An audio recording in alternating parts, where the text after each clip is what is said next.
it's just a mess. That's okay. I'm not expecting. It's actually one of the hardest things to write down detailed notes while you're watching a movie without having to sit there and pause it every 5 seconds. Yeah. So this stuff is scribbled in. I find when I'm watching movies a lot nowadays, I've got all the distractions around here anyway. It's got PS4, got the Twitters, there's be like the PlayStation store is open. I got the Amazon, so I'm pausing a lot already. Yeah, I've tried to stop doing that. I went through a phase where I would always watch a movie, but I'd have Twitter open right next to me. Yep. And you just constantly lets you know how boring the movie is. How many times you peek at the Twitter screen? Exactly. Commando's kind of boring. I mean, it's Running Man is better, but even that, it is easy to get distracted. I've watched good movies though. Like I mentioned Split, I think in the last Hypecast, and like that. That Shyamalan movie. Yeah, edge of my seat. I was. It's like, oh my god, what's gonna happen next? That movie is great. I'm so glad that M. Night is back on top, more or less. Did you see that yet? No, I haven't seen many of his movies. Okay. I didn't really care for what I saw, so. Okay. Because I think the best part about it is if you've seen some of his earlier movies, because they sort of get referenced at the end. I've heard that, but yeah, it's, I don't know. Yeah, it's cool. It's cool. Is that a giraffe transformer? Yeah. How did you know? Well, I assume anything you're holding is a transformer. Yeah, no. There's like 10 of them. Essex is in the chat. He knows what I'm talking about. Yeah, they're all over the place. It's pretty awful. This is actually a bootleg of a Japanese Beast Wars figure. That's not even a good bootleg. It's rough. Like, there's parts that just aren't even there at all. Well, yeah, he looks like he's open. Yeah. There'd be like an extra piece there, and it just doesn't exist. Like, he doesn't have a hand for one of his arms. It's just like the face of the giraffe. Is that really what they're doing now? Making them into zoo animals? No, this is old. Beast Wars is like 90s. Oh, that's an actual Beast Wars? Yeah, but this is the Japanese Beast Wars. Like, they had additional shows that we didn't have. Okay. Like, we had the locally produced Beast Wars or Beasties. You know, I remember Optimus Primal. Yeah. And the cheetah guy. And Spider, I think. Sure, Spider. That's a good one. But yeah, this was like Japan only. And it did traditional like cell animation too. It wasn't CG. But some of these designs are just horrific. Like there's one that's like a woolly mammoth, and it turns into like this battle station where it's like its jaw splits open. It looks like something from the Thing. Nice. And it's just what a mess of it's like Shin Godzilla. Oh, that'd be a good one to do a movie on, an episode on. Did you see that Shin Godzilla? No, I haven't. Okay, that's I was hyped for it, but missed my chance. Well, you could still see it though. I'm sure there's merch all over the place. Oh, but the hype train is left. That's long gone. The merch, the Japan merch. You kill me, man. You're in the Japan. Was it you guys saying that I was watching a Wotafa video? Do you know who that is? I have no idea. Yeah, it's a YouTuber guy who's Japanese, lives in Japan, and he does toy videos. And he met up with some friends, and they went to like a single toy shop in, well, I don't know, Akihabara or whatever. And I'm just like, yeah, I'm broke already just watching this. I can't. I can't crunch these Japan numbers. I don't know. That's got to be the worst hobby to have around here because there's just everything everywhere. Mm-hmm. Like you know what I run across a lot? I was actually in a shop yesterday, Hard Off, you know that place, and I run across all the time old Spawn and Power of the Force figures, like stuff from the early 2000s or so. Weird. Just all the time you see those.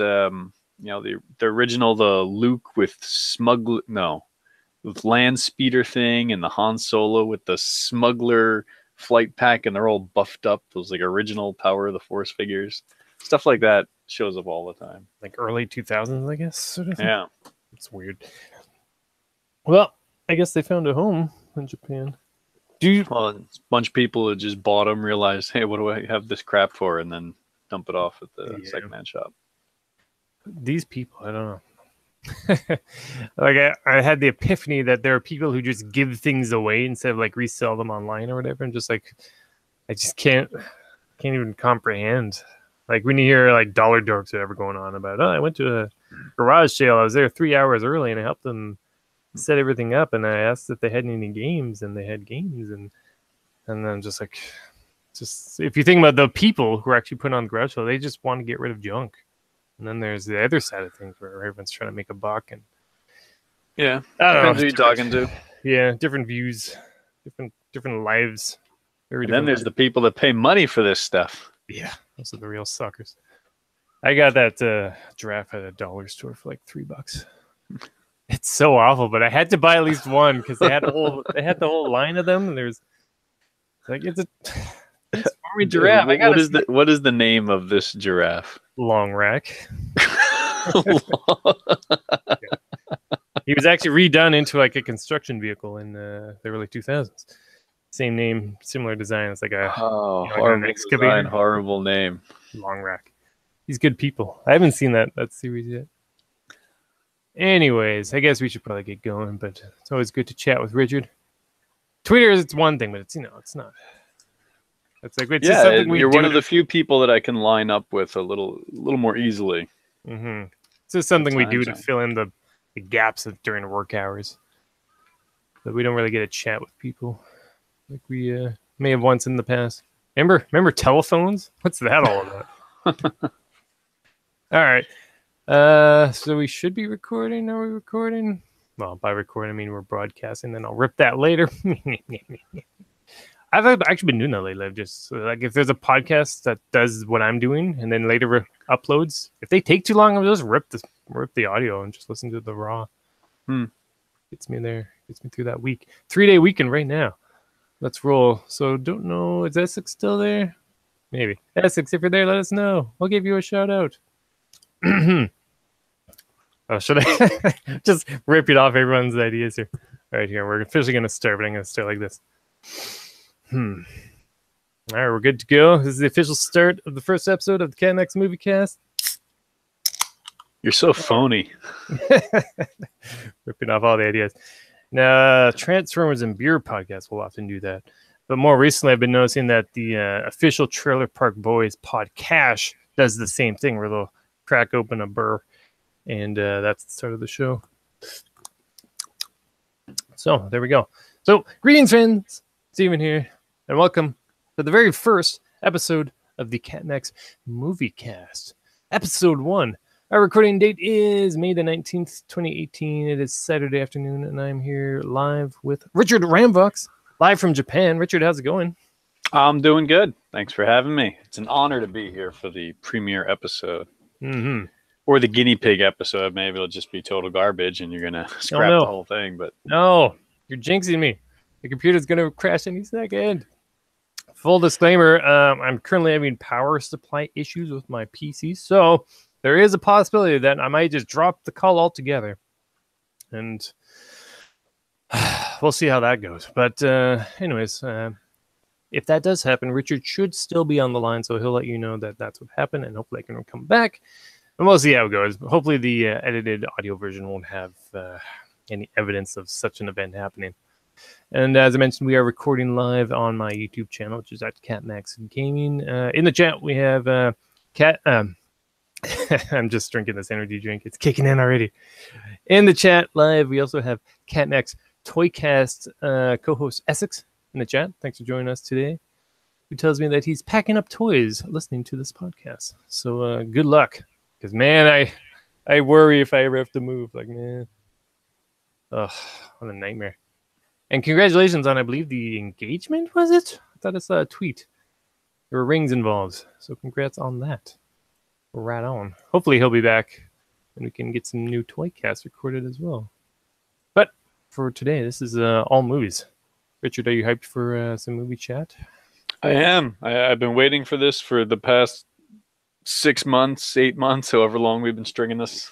Mm-hmm. Well, the original plan was we would start the very first episode because I wanted to do, because I knew Richard out there was an aficionado of the movie podcast scene. Him and Kevin from Buried on Mars are experts with their Retro Film Dango podcast. And, Kevin, Kevin. He's got to pick, You got to pick between Richard and Kevin. I mean, come on. And I thought, well, what's the kind of movie that Richard would want to talk about? Well, I know Richard likes dumb action flicks. I do. Got a soft spot for them. Yep. Simple and clean, if you will. Just, boom, put the thing on. Let's watch some explosions, shoot some guns, twist the knife Bennett, if you will.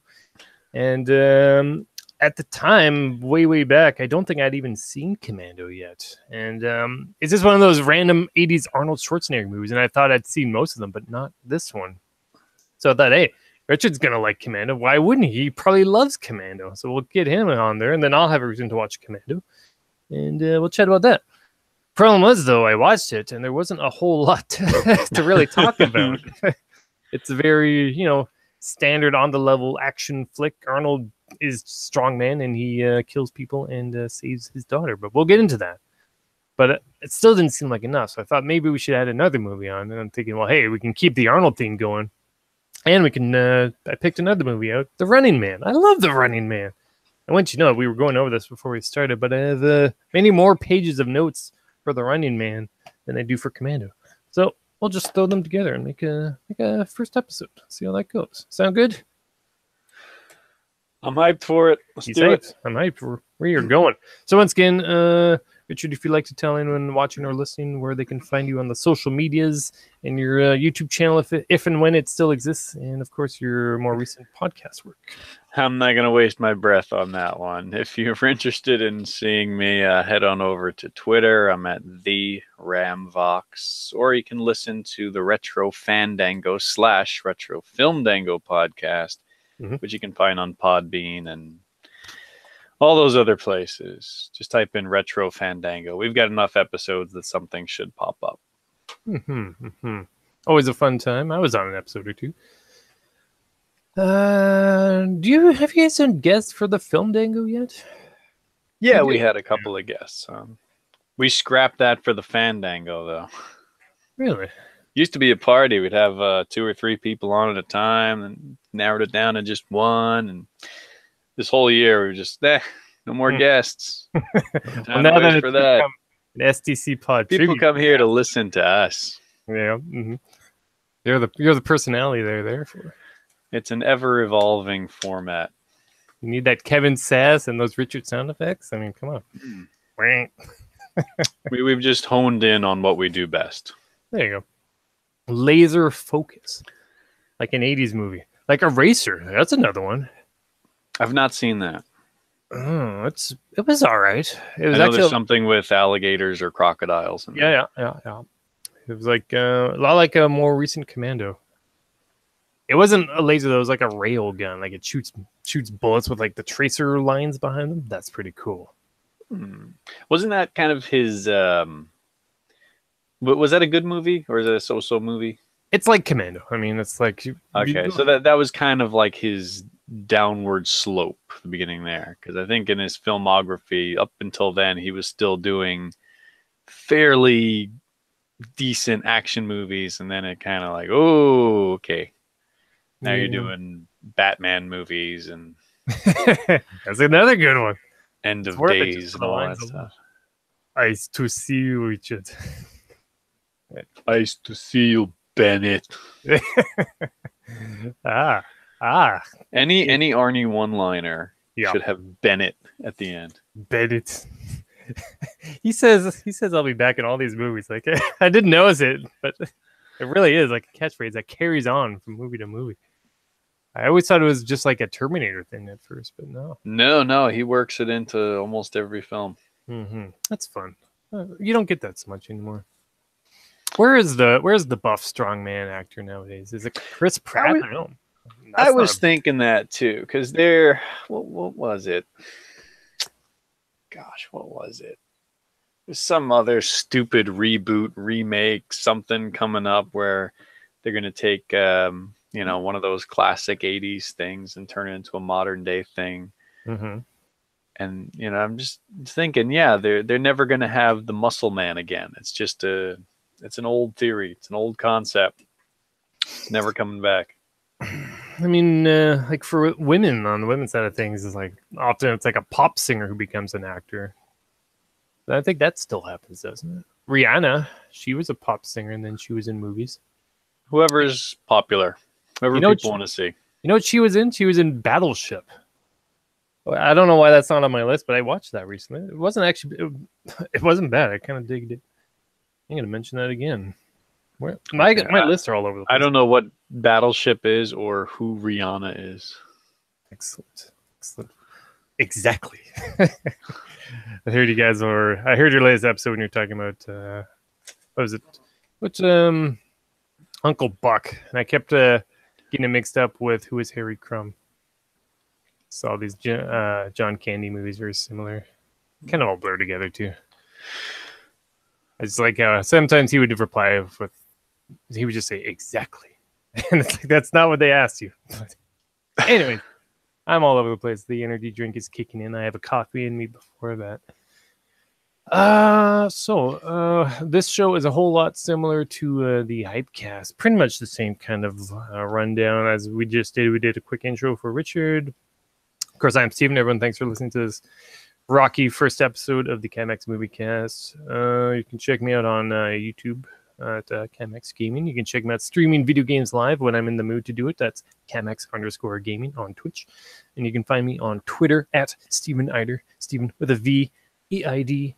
You'll probably find me tweeting toys during work hours. That's the majority of it nowadays. I try and like booby pictures less because people get mad at me because Twitter is all like, oh, I can see your booby tweets because you like them. You gotta stop doing that, Steven. I'm at work right now and I can't look at Twitter because the booby pictures. It's like, oh my God. I'm so glad I didn't bring that up. Now I don't have to be ridiculed.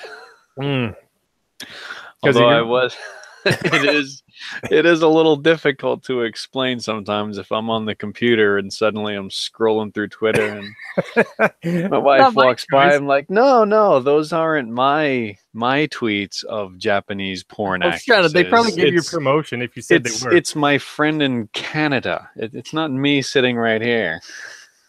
Oh, so Canada.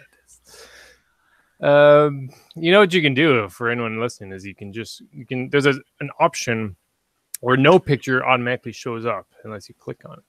I would recommend that, especially because it doesn't seem like YouTube or Twitter wants to fix this glitch. They might call it a feature. I just call it a glitch because I don't think anyone likes it.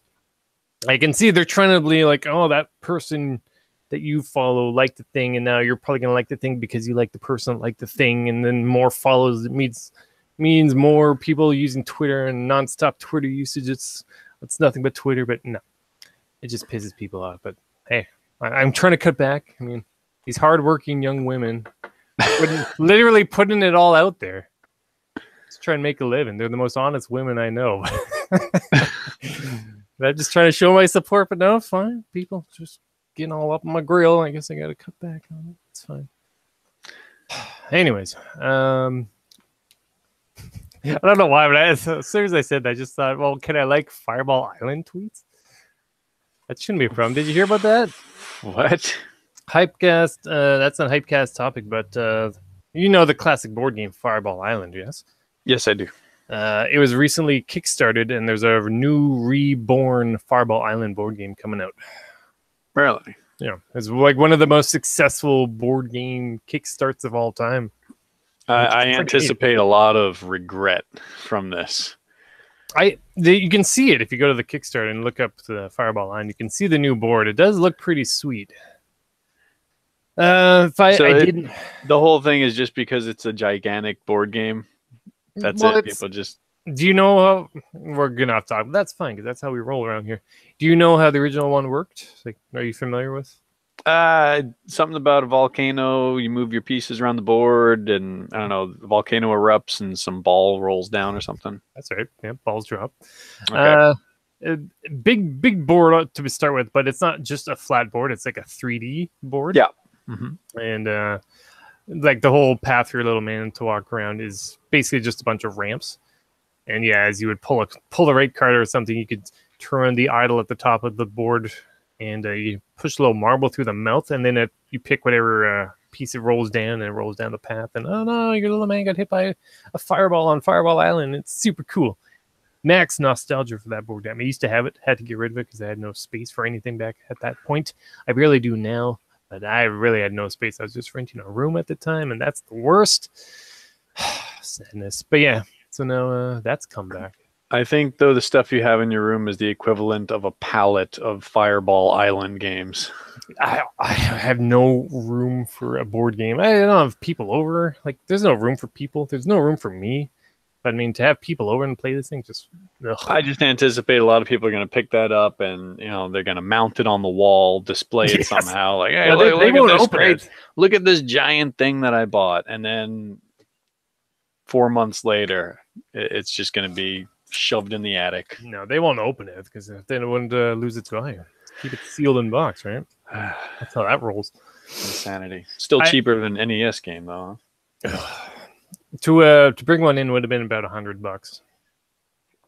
That's with shipping and paying for the basic board from Kickstarter. I was like, that's a lot of money for something. Could treat yourself to a couple of nice meals. Buy some new clothes. Yeah, something productive, dude. After this, I gotta buy shoes, and the one pair I wanted that I found at Walmart, there's just one shoe in the box. Like, oh come on, can't just wear one shoe. Anyways. You know who wears shoes? Arnold Schwarzenegger. Damn, bringing it back, bringing it way I'm trying. Yeah, nah, I know this show's a mess. That's why I like it. That's why we have fun. Anyways, okay. So we were talking about the show outline. So we did our intros, and Richard on Retro Fandango, me here. And then we're going to talk about other movies we've watched real quick. And then we'll go into our main movie discussion of Commando and The Running Man. And then we'll end with some quick movies we're looking forward to watching. So despite my little outburst there, we will try and focus mostly on the movie stuff because it is the movie cast. Like how on the toy cast, we try and focus on toys. Anyways, so... yeah, I don't even have a name for these segments yet. It just says other movies. That's not a great name. Anyways, tell me about some other movies you've been watching, Richard. Anything you want to just let people know about? Well, it's kind of tough because lately the only things I've been watching are for my own podcast, where we just did a comedy episode. Talked about Fletch, Uncle Buck, and not Caddyshack, Groundhog Day. So that's most of my viewing right there. I've been watching the TV show Arrested Development. It's not a movie, but I'm told it is part of the Marvel Cinematic Universe. Is it? So I guess I don't watch them. So. Never really got that movie or that series. I watched random episodes, not even full episodes, bits and pieces. And like, I think it's the kind of show you have to catch episode by episode, because I did the same thing. I caught a few of them just here and there, and I never saw the appeal of it. But once you know what's going on, it's pretty good. Yes. Movies I've watched. I can't think of anything recent other than what I watch for podcasts. That's the majority of my movie watching. There's a whole lot I'll talk about that I want to watch later on, but okay, yeah, that's more of a end of show thing, I suppose. I dug up some pickups from Amazon that it'll be fun to bring those up at the end. Okay, that's fair. Any good shows on in Japan? I don't watch Japanese TV. Really? But they'll have subtitles, so the old people can understand. That's true. I like that. That's neat. A lot of Japanese television is dedicated to the elderly because that's a big chunk of their audience. So you get a lot of subtitles, very large subtitles, and the lighting for television shows is often overly bright. It's that soap opera style lighting. Everything is nice and clear, easy to see, even when it doesn't fit the tone of the show. But it's all done because old people complain they can't see the picture. That's fun. Where I am, Victoria, there's a similar kind of vibe. Lots of old people. I think there's been like reports of like animals being killed because they were like in old people's gardens because old people love gardens around here, and that's pretty intense. Like, cause like get out of here, squirrel! Get out of my garden! To the point Is where it the old people themselves going out there and hunting them down, or they're calling the city and complaining? who can say? I think it's the old people themselves. They're just it's just their universe now, just gardens. Because that I can respect. If they're going to go out there and do the dirty work themselves, okay. If you got to call the city and they're just like, all right, I don't want to hear this guy talking again, so let's go kill some squirrels.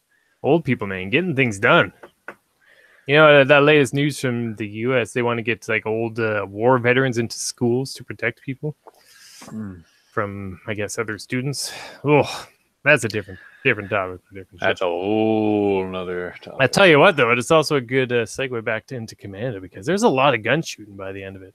I don't know if you can see, but I'm wearing my Contra shirt because at the end of Commando, it basically feels like a level of Contra. Oh, absolutely. That's that's the inspiration right there. Mm-hmm.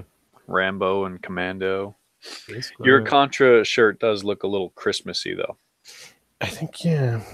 Does it? Lots of red and white. Stripes. Oh, yeah. It is a Christmas theme. That's fine. Whatever. I can work it. Okay.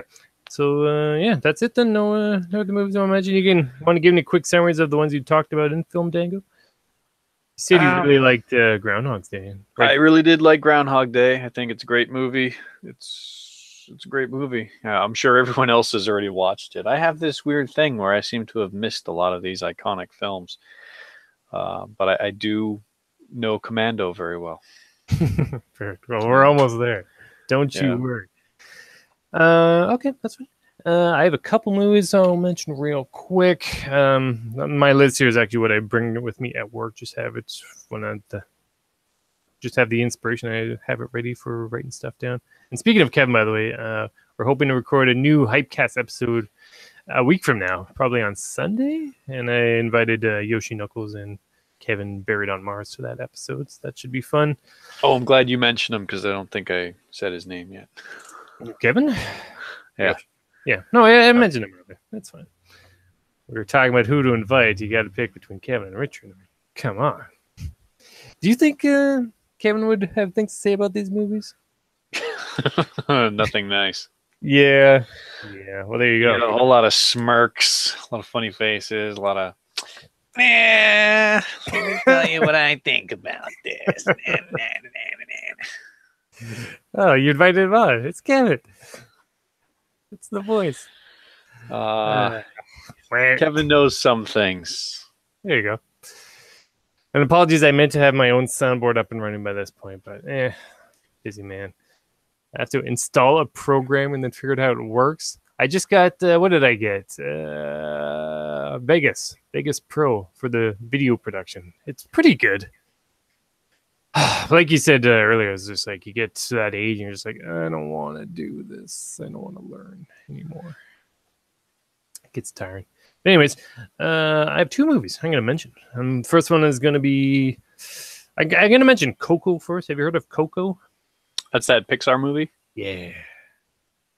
It's basically the Book of Life, but now by Pixar instead of Laika or whoever did the Book of Life. Yeah. So basically, they were both Cinco de Mayo, as in Mexican Day of the Dead movies.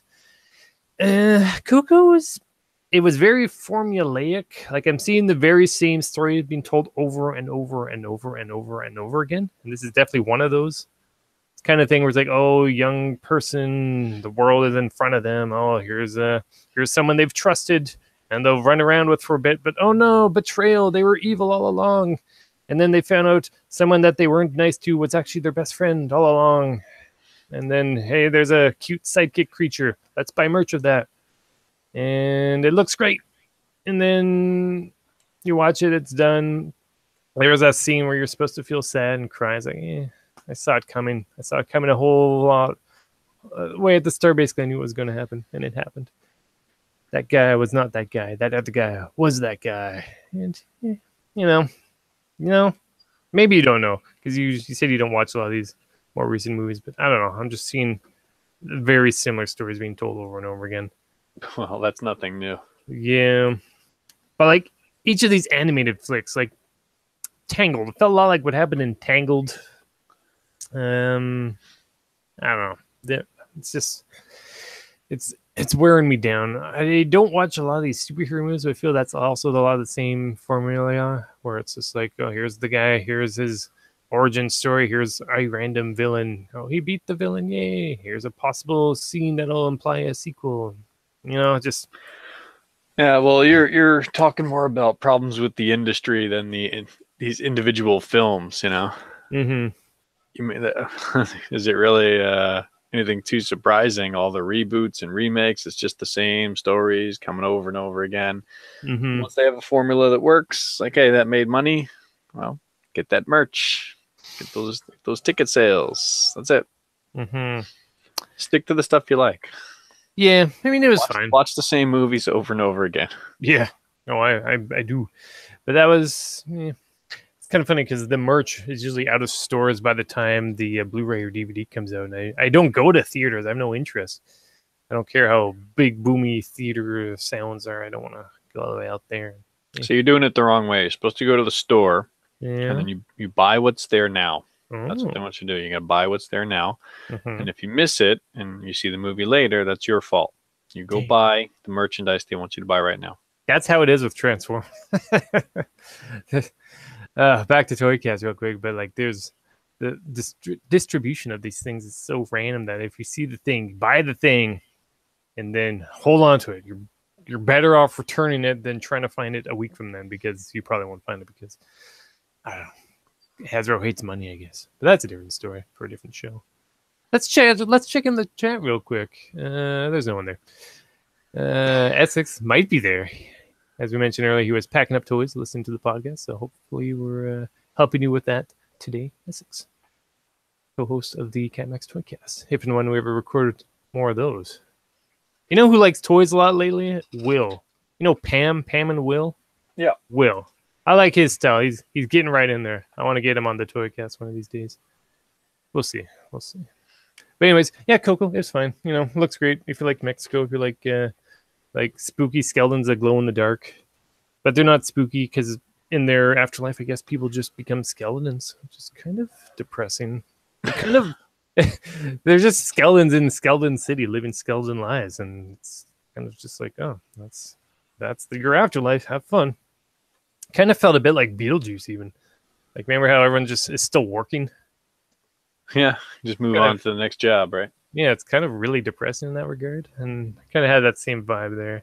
But it was neat. They all had like spirit animals there, like glowing in the dark, like black light, like giant flying lion guy, and whatever.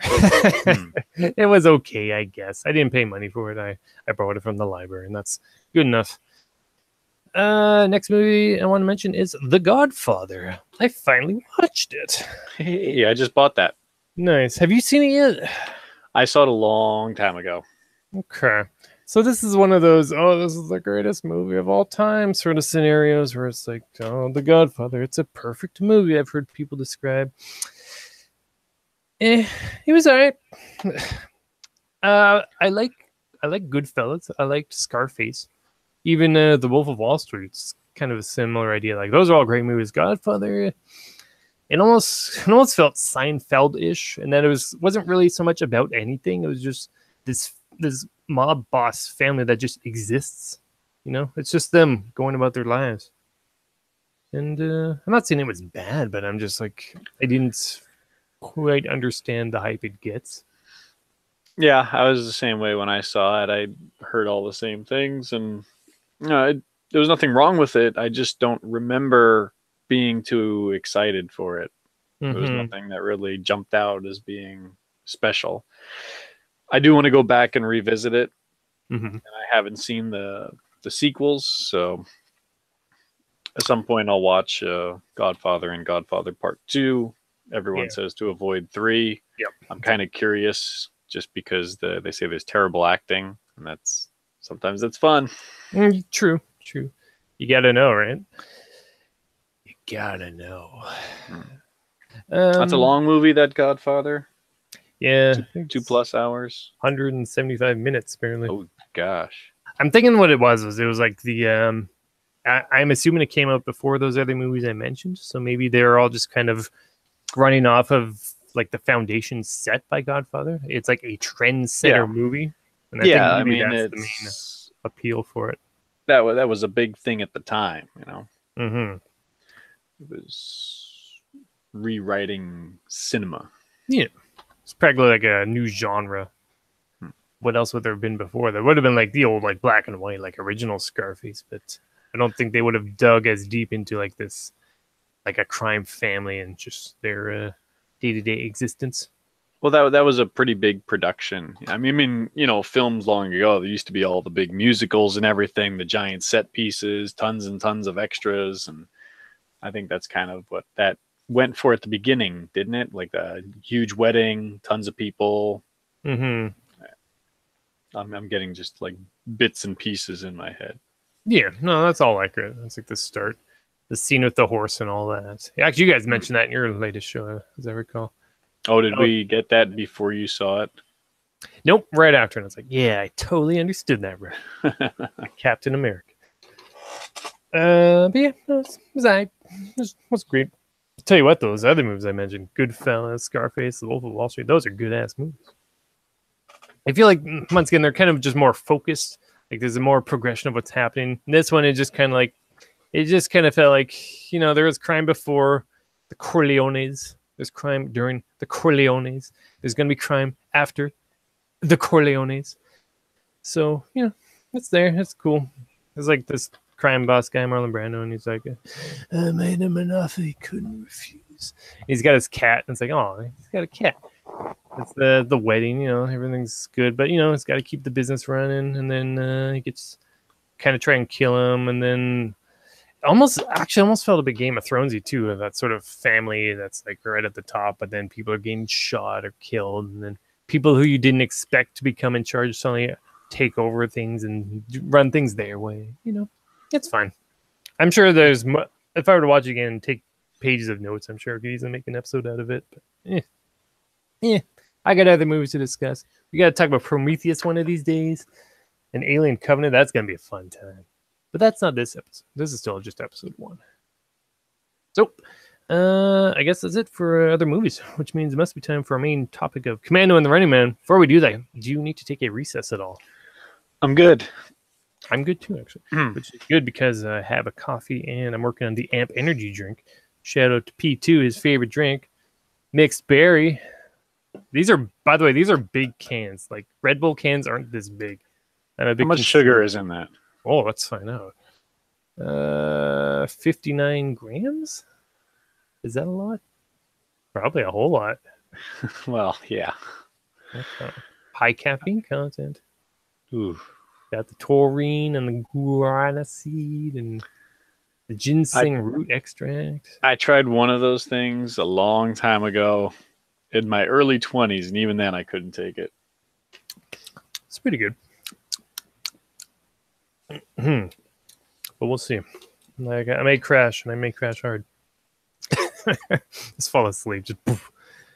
That's how the episode ends. Just that sound effect of a head hitting the desk. But we're not there yet.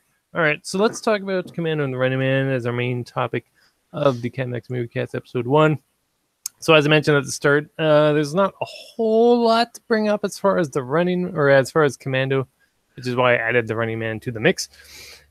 And we've got more notes for that movie. But, you know, there's still things to discuss for Commando. And the idea of this is that we kind of just go over the entire movie. Not necessarily, you know, like, we're not reading out the script frame by frame, but we'll certainly just, you know, do the rundown. So, obviously, if you're worried about spoilers, this will spoil. But these movies, there's really nothing to spoil. You know, 80s Arnold movie, you know he's going to win. I mean, that's just, it's like lesson number 1. It's just like Arnold always wins in the movies, right? Has he ever not? Well, yeah. Has he? Well, he won, but he's not always made it to the credits. Now, which one are you referring to? Terminator 2. Well, he still wins. Terminator 1, right? Well, yeah, well, it really, the Connor family wins. Yeah. Humanity wins. Yeah, sort of. Until they make a sequel. Yeah. And then it all gets a bit messy by that point. Are you a big fan of the Terminator movies? I enjoy the first two. I haven't seen any of the others. I'm not the biggest fan of them, to be honest with you. Yeah, I don't get all like, ooh, this is great. I can appreciate Terminator 2 for being a really excellent action movie, but it's never been top on my list. I don't know what it is, because I like robots. We know that. Now, okay, compare Terminator versus RoboCop. I think you get a lot more out of RoboCop. Yeah, I think you poll the majority, they're going to say Terminator 2, but yeah, I like RoboCop. I think it's got a little more style, a little more punch. And once again, like, you kind of get that, like, with Terminator, he's just like, Robot Man kind of learns a thing or two, but there's a lot more. You get like that progression, that sort of like journey with RoboCop. It goes from the whole regular cop man to being shot down to being rebuilt. By the way, there really isn't much to say about Commando if we're already off topic. That's how I roll, man. Look, I got the RoboCop. I got both of them. Hey, nice. Is that the 20th anniversary? Yes. Oh, wow. And it's only $5? Yes. Ooh, I have that, but I'm sure I paid more way back when. And then it's the remake. I was thinking future MovieCast episode ideas, and we would do like a remake episode. So it'd be like RoboCop and RoboCop the remake. And then another one would be Total Recall and Total Recall the remake. Now, I really just need to remake Starship Troopers, and you can do one of those. I feel like they did. I don't know. Well, they've made sequels. They've made like a lot of CGI movies and stuff. But yeah, that might be a fun episode. But yeah, you're right. It's the energy drink. It's sending me all over the place. Anyways, I think it's Commando, and there's just you don't want to talk about it. Well, we were talking about Arnold in general, just the Arnold movie, and this is certainly one of them. Well, yeah, this is my final note for all this. I was writing everything down of what happens and this and that, and my final analysis was this is a fast food movie. This is the epitome of 80s fast food action, where a bunch of stuff happens. You see lots of explosions. You see a lot of colorful characters. They go to different places. Sometimes they're in cars. Sometimes they're in planes. Sometimes they're shooting. Sometimes they're punching. Sometimes there's knives. And a bunch of stuff happens. And at the end, it's like, okay, it's done. You get some catchphrases. You get he doesn't even need a medic at the end. They just walk into that plane. And yeah, there's zero depth to any of this. If you watch a trailer for it, you're like, oh, that looks cool. I want to see that. That looks fun. And then you experience it, and then you're on to something else. It's completely out of mind. It's total fast food. Definitely. Okay, so I've got the wiki open, and we might as well just read some of these bits and pieces out.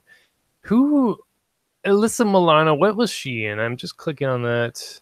Who's the boss? Melrose Place and Who's the Boss. Okay. Because I believe his daughter is Alyssa Milano, right? That's correct. Yeah, okay. That's fun.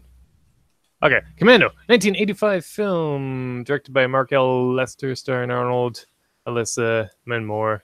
1985, best special effects, but lost to the... Okay, I'll read that one. The film was nominated for a Saturn Award for best special effects, but lost to Back to the Future. That's fair. Yeah. Best special effects? What was the special effects in this movie? And what the hell is a Saturn Award? I've never heard of that. They just blow up a few things? Yeah. He stabbed the guy. Dude, he threw fucking like saw blades at dudes. Yeah. As soon as that happened, I kept thinking of Hot Shots Part 2, where he picks up the bullets and throws them at guys. Yeah. That's good. Film score was provided by James Horner. There's like one song. I have a note about that song. Okay, here we go. Commercial success. Commando was the 7th highest grossing. I don't like the way they wrote that. Commando was the 7th highest grossing R-rated movie of 1985 worldwide, and the 25th highest grossing overall. That's all right. That's all the notes we have. Then we got some plot, we got some development, we got some filming. Okay, so let's just talk about the movie. Okay, so how does this start? So it's just people. Starts like Star Wars. You get the 20th Century Fox, and that always stands out. Sad trombone sound effect. Damn, I gotta uninstall that program. I have so many ideas for sound clips, but I have so much crap to click on. I got the notes, I got the pages. I can't even look at poor Richard on the camera. That's for everyone else. What you need is a producer. Mm-hmm. Like what's his name now? D'Souza. Where's his name? You need to be wild and free. Just do the show. Like Stephen E. D'Souza. We'll get into that in a moment. Okay, so it's some dudes and they're getting killed by other dudes, and like they don't waste time in these 80s movies. Like we waste time on this show constantly, but man, these 80s movies, they just boom, you're right in there. Yeah, you know what? Commando is good for that. This is the perfect simple 80s action formula. It's a solid 90 minutes. Doesn't waste any time. They get right to the catchphrases. They get right to the kills. It moves forward very quickly. Mm-hmm. It starts off, they're killing guys, and the first one is a garbage truck pulls up to this house, and the guy inside is like, "Oh, is that a garbage truck? They changed the pickup day," so he runs out with the trash, and there's a couple guys that step off, and he's like, "Oh, I thought you were gonna miss me," and then they pull out their little machine guns or Uzis, like. Don't worry, we won't miss. Don't worry, we won't. Take them out. And right there, you get a couple of kills. They shoot that guy. They blow up a boat. The Mercedes dealership. Oh, right, yeah. It kind of just, it's not a big hit with the car. It kind of just bumps into it and goes through a window. Yeah, now, Arnold gets hit by a car later, and he just kind of, just shrugs it off and keeps going. But this car salesman guy, he can't take a hit. Well, that's the thing. The people they're killing are former members of Schwarzenegger's unit. He was this super secret team, and now people are bumping off all of his old buddies, and none of them seem to look like former mercenaries or special ops people. Schwarzenegger comes in and he's all chiseled and muscled and he's carrying logs around the forest. Everyone else looks like some schlubby guy that's been, working in an office. It's kind of sad to go from like army expert to like car salesman. Yeah. Well, life goes on, I guess. Right? There's only so many wars to fight. Whereas Schwarzenegger doesn't seem to do anything. He's set up in the mountains. He's got enough money. He's got enough space. He's got everything he wants. Maybe he's a lumberjack. I don't know. He's cutting down trees at the beginning, but it's just firewood. He's retired. I don't know. Retired at 27 or however old he was when he made this. Yeah, he's pretty ripped. He's a good-looking man in that movie. I'm not gonna cut corners on that. You see him in that Speedo near the end. God damn. But yeah, no, it's like I said, I just want to get right to it. It's like, here's some people. Boop, they're dead. Yeah, they set that up. Then they go to him and his daughter, and they set up their relationship, and they're feeding deer in the forest. They're getting ice cream cones. They're just laughing and fishing, and it's total Hallmark moment. It's just, okay, here's a lot of danger. Okay, here's guy. He loves his kid. You see what's coming. You know what's going to happen. So they just got to get it done. Establish. He's the father. She's the daughter. Let's move on. Here comes a helicopter to their home on the mountain in the middle of nowhere. Matrix, we've got a problem. Great name, by the way, John Matrix. It's completely fits his background. Right? What a good time. As soon as you hear that name, it's like Kevin Power or something. Speaking of power, I need another drink here. So yeah, helicopter comes in. It's his former CO, Kirby. Colonel Kirby, Officer Kirby. I forget what rank he was. General Franklin Kirby. Thank you. General, thank you. So comes in. Major General. I get that right. Major General Franklin Kirby. Damn. Now, so he lets them know that all his buddies are being bumped off, and he leaves a couple of guys to protect Arnold. Now, one of the guys that they allegedly kill is Bennett, right? He's the guy in the boat. Yeah. Now he's the Freddie Mercury-looking guy. Yes. He's also one of the main villains of the movie, as you find out. But I guess he didn't want his cover to be blown. Maybe he was actually a villain, so he had himself at his. Yeah, they don't really explain that. Yeah. Or what? Maybe if they had killed everyone but Bennett and Matrix, then they would know. Maybe because they knew that if there's two of them left and the other guys were dead, the armor would come and help them, and he didn't want that to happen because he's the bad guy. And now, yeah, but they never even explain how he gets off the boat. You know? He gets on a boat, it blows up. There's a boat hole, just good old boat holes. Possible show title. Make a note of that. Get my producer. Okay. Bloop, bloop, bloop. And okay, so yeah, so he sends a couple of experts to save him, to protect him, and those guys die real quick. Yeah. It's like once again, like keeping things rolling. Like as soon as the helicopter leaves, the bad guys are there and they're shooting those bodyguards because they're worried, of course, that Arnold's going to get shot. Well, the only way Arnold survived is he smelled them coming. That's true. They were downwind. Yeah, that's what I did. I was like, you think we can smell them coming? I did. He's got a lot of faith, though, because as soon as they show up and they start shooting, they duck inside the house, and immediately he tells his daughter, okay, go to your room and hide under the bed. I'm going to go out to the shed and get my guns. So the first thing they do is separate, and he leaves his daughter alone. Yeah. And, of course, she gets kidnapped. You think they'd have, like, a panic room? Like, if this... Obviously, they didn't or maybe he could take her to that secret room with the guns, and then... take the guns out, put her inside, seeing as how it's locked and secret. That is a good point. I think he didn't have to like run like to the shed or something. He had to run out to the shed, and then he had to climb back up the house and go through her bedroom window, and so that he probably didn't want like stray bullets to possibly hit her when he did that roadie run to the shed. That's fair, but yeah, you think that like a basement cellar sort of thing. Anyway. If he has the forethought to prepare all those weapons for himself, considering he's retired, yeah, he should have had. It's America. The panic room. They like it, the guns. Maybe too much. They like it, the guns. There's a lot of guns. Yeah, it's another reason this movie's not going to get made again. No, I don't know. Do they do shooting movies anymore? Well, the John Wick is popular now. Yeah, that's definitely a shooting movie. It's a lot of superheroes. They just use like fake power from fiction. Yeah. All right. I also have a note here after Arnold lifts heavy things. That was the first note I had for the movie because he's got that tree. Because got to show that he's buff man. The music. It's like, what is this? Calypso Caribbean music? It's throughout the whole movie. Do you think that really goes with the movie? They do go to an island at the end. True. Even that doesn't really particularly seem... I really wasn't thinking about it just because it's Commando. It just... Well, that's the whole point. You'd think it'd be like, like Predator music, like dun dun dun dun dun. Or is that's Terminator? Yeah. Okay. Like Terminator. Dun, dun, dun. But, it's kind of more, maybe a bit more fun. It's light, yeah. Yeah. It fits, though, because the speed they come out with all these one-liners... Yeah. It's very fitting because even right there, his daughter gets kidnapped.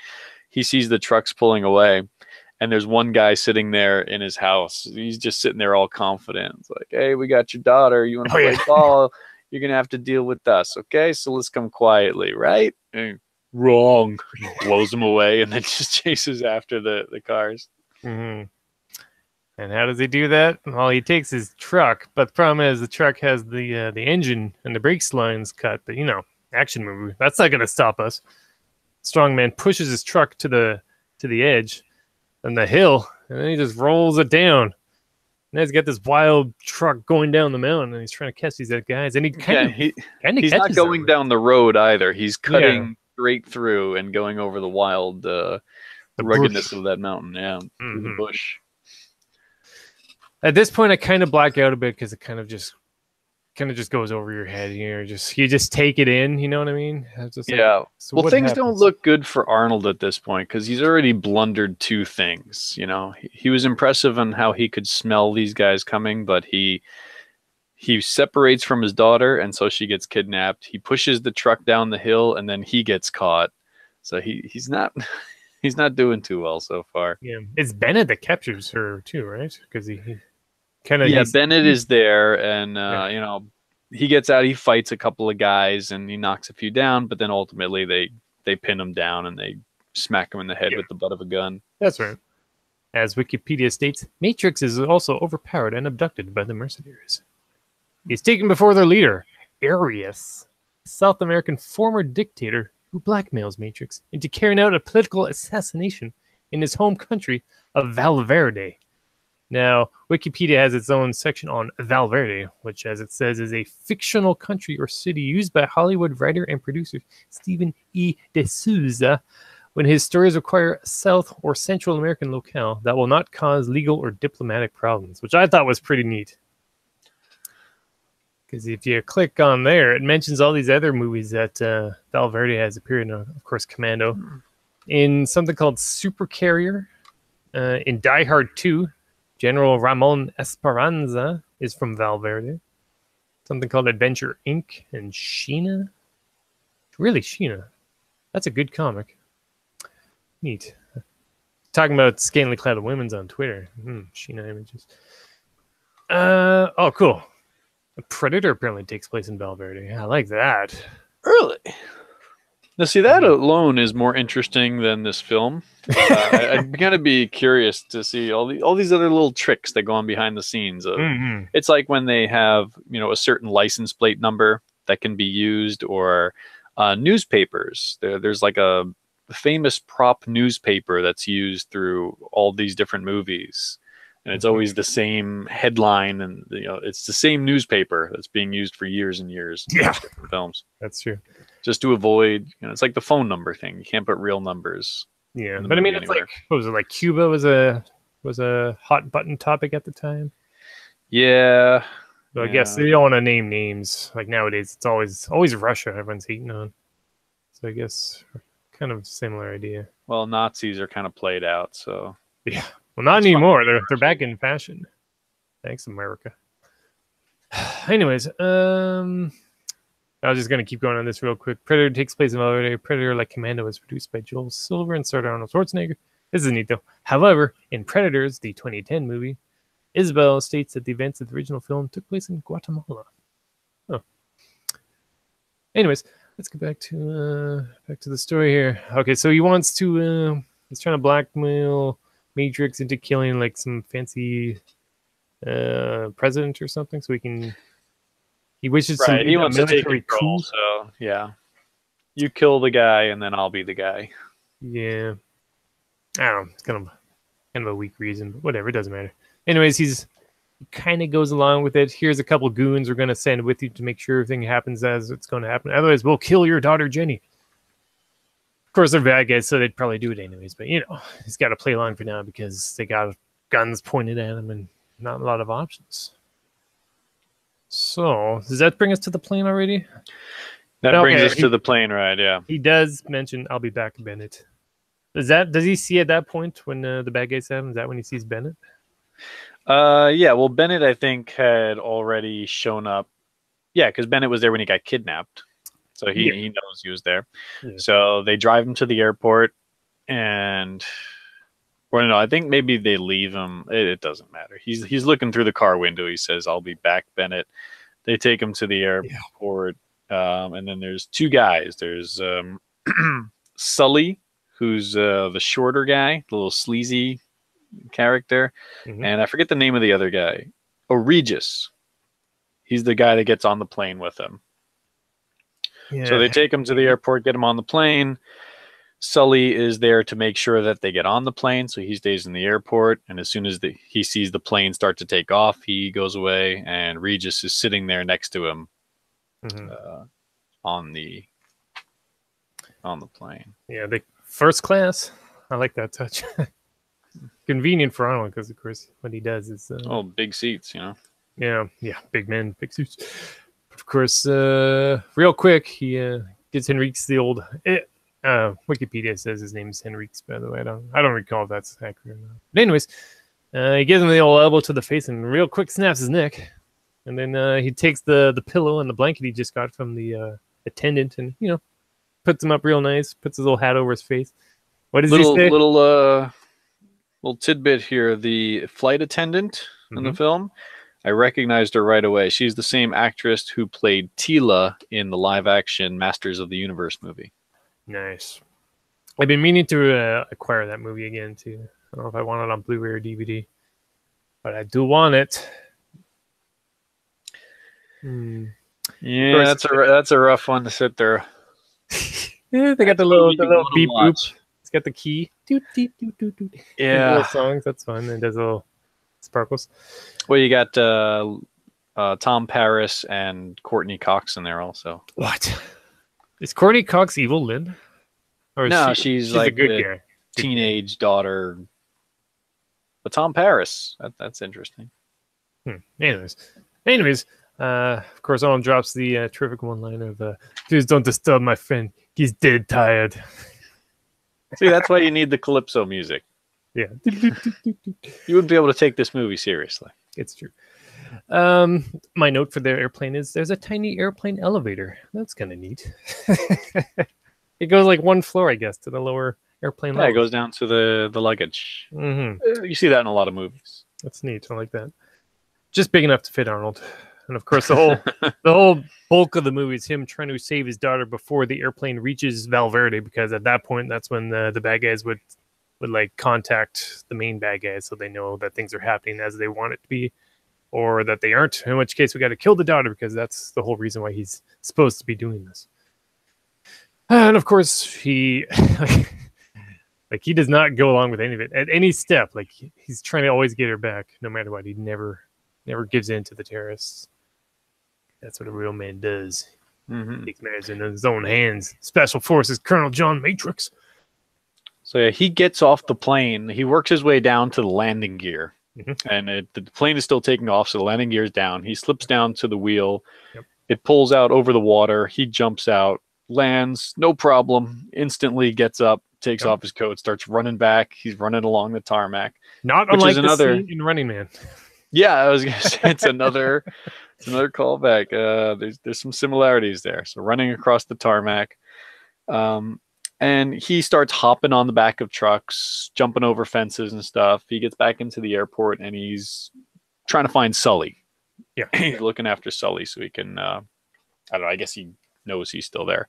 But one note I wrote down several times during this film and in Running Man: stunts, real stunts. I like this movie for the stunts. You see there's actual people jumping off of things, falling off of things. Later on, when there's lots of shooting going on, a lot of bodies flailing around, throwing their arms up in the air. When a grenade goes off, everybody flies up 10 feet in the air. They don't like explode or anything, they get launched. No, when a grenade hits, it throws you 20 feet in the air. Yeah. and you do gymnastic moves. Yeah, it's like a little exploding trampoline. That's the good stuff. Yep. I have a note here that as what's his name, Sully is looking at Cindy. She mentions Vancouver. I'm like, yeah, Vancouver. That's nope. Okay, she's just some lady in the airport, and I guess he figures, I got them on the plane. I got time. Let me go try to pick up some women. So he's just awkwardly flirting with, was her name Cindy? Cindy, yes. At the phone booth, and he starts trailing her. He's preoccupied trying to follow her, so that gives Arnold a chance to follow him in turn. So he's just trying to pick her up, but finally she's rejecting him the entire time. Finally, in the parking lot, that's when he gives up and he walks away. Like a fucking whore or something. Of course. Yeah, it's not easy being a woman. Not in the 80s, no. Not anytime, I assume. But yeah, he walks away, and that's when Arnold sneaks up, grabs her, pulls her down, says something, "Come with me if you want to live," or something like that. Yeah. So he forces her, which again, another running theme between these two films. He forces a woman to do something for his own needs. Like when he's got the other one by the neck at the time. Yeah. We'll get to that. So follow that car scene. Jump into her car. They follow Sully, and he makes his way to the local shopping mall. Yep. Before we get to that, I just want to point out, at this point, I'm noticing all the cool retro cars. You got like old Porsches and like Datsuns and old like Celikas and things. And well, in these kind of movies, you want to be able to see your actors, so they get a lot of fancy convertibles and stuff. Was that like an MG or something they're driving in? Those are small cars, by the way. I'm impressed you could even fit. Well, that's why he had to rip out the car seat so he could fit inside the vehicle. Yeah, true. That's not hard to do. We actually had one at work ages ago when those things are a pain in the ass. Battery is actually behind the seat. Fun fact. Yeah. So yeah, now they're suddenly at a shopping mall. And at this point, there's something smart in the script. Ooh. Well, Sully's going to meet some contact in a bar, and they're swapping passports for money. So Arnold needs Cindy to follow him and to lure him out. So he's trying to explain to her, they got my kid. All you got to do is go in there, just get him to come this way, and I'll take care of him. She plays along. He's hiding behind a pillar somewhere. She goes into the bar where Sully is and immediately sees a security guard and does the smart thing. She says, there's some nut job out there who kidnapped me. I'm going to stay here. You and your buddies go take care of him because he's out of his mind. Which is what you do. So the security guards all start calling each other. They see him, and they all start to gather around Arnold. Meanwhile, Sully is finishing his deal, and he's on his way out of the bar. So security guards strike. There's a big tussle. You get some great 80s action, unbelievable moments where you got a dozen security guards all piled on top of Arnold, and he does the strong man stand up and spread his arms out, and everybody flies backwards. Once again, that trampoline effect. So pretty good tussle there with the security guards. He's knocking them downstairs. Sully sees him, so now Sully's starting to run away, and he's got to get to a payphone, because in the 80s, no cell phones. It's great. There's that tension of him. I got to get to a payphone. I got to make the call. I got to let my boss know what's going on. Matrix is off the plane, but Matrix is fighting security guards, and then I forget at what point, but Cindy starts to regret her decision, and she knocks one of the security guards down a flight of stairs. Yeah, because he was going to shoot Matrix, and she's like, well, maybe that's a bit much. She like pushes them over. She mentions that later, that she saved his life at that point. Yeah, and some more really good stunts. Arnold picks up a phone booth, lifts it over his head. Sully makes his way to an elevator, and then Arnold grabs on some decorative balloon. He swings all the way across onto the top. That was a great stunt. And this is when Arnold gets hit by the car. Sully gets into his car, hits Arnold. He just rolls off the hood. It's like, not enough. And then he gets back into her car, and she somehow runs around to meet up with him. He stops mid-chase to let her in. And then car chase after Sully. At this point, I'm still just kind of like out of it. Just like, okay, I still get it. It's easy to kind of just like not pay attention and just sort of take in the lights and sounds. Well, that's what it is. This film, like I said, it's the fast food idea. This is the kind of film that if it were a TV show, it would go on for 9 seasons, and no one would be able to tell you what happens at any point, but they'd still watch it. Like the old people would be sitting there just staring at it. You're like, oh, there's the hero, and he's chasing somebody in a car now. He's got the music in a parking lot now. Got that hero music. Island now. There's the guns. You wouldn't be able to tell one episode from the next. It's just, I don't know. It's true. Done. They chase down Sully. You get a good moment there where they crash the cars. They flip over Sully's car. Now he's holding him by his foot over the edge of the cliff. Trying to get information out of him. And what does he say? Well, he's trying to get the information. Sully has a bargaining chip. He knows he's got this like hotel key, and he knows he's gonna like tell Schwarzenegger what he needs to know. The only problem is Schwarzenegger finds the key first, so like he doesn't need Sully at all. And I guess at this point, he really doesn't need to try to be a good role model. No. In this film, it's really just revenge at this point. Yeah. So earlier in the film, he told Sully, "I like you, Sully. That's why I'm going to kill you last." And now he's got him hung over, and you can see the support cable coming from Sully's ankle. It's keeping him suspended there. But he's holding him by the one ankle, and he says, "Have to hurry, Sully. Remember, Sully, when I said I was going to kill you last? Yeah, that's right, Matrix. You did. I lied." He just lets him fly. Yeah. But the better part of that is after he ends, he says something else. Yeah. What happened to Sully? I let him go. I let him go. That's it. Yeah. I like when he's like, "You better hurry up, Sully. This is my weak arm." Holding him over with like the one arm over the leg, by his leg. That's good times. That's good times right there. That makes sense why they made Sully a smaller guy. Yeah. Yeah, he's very small. If he's supposed to be like some sort of like mercenary guy. Well, he was more sleazy. Just he does as he's told. Yeah. Just some goon, I guess. But yeah, we can speed this up. So he takes they drive off, takes Sully's car now to which, by the way, Sully's car was trashed.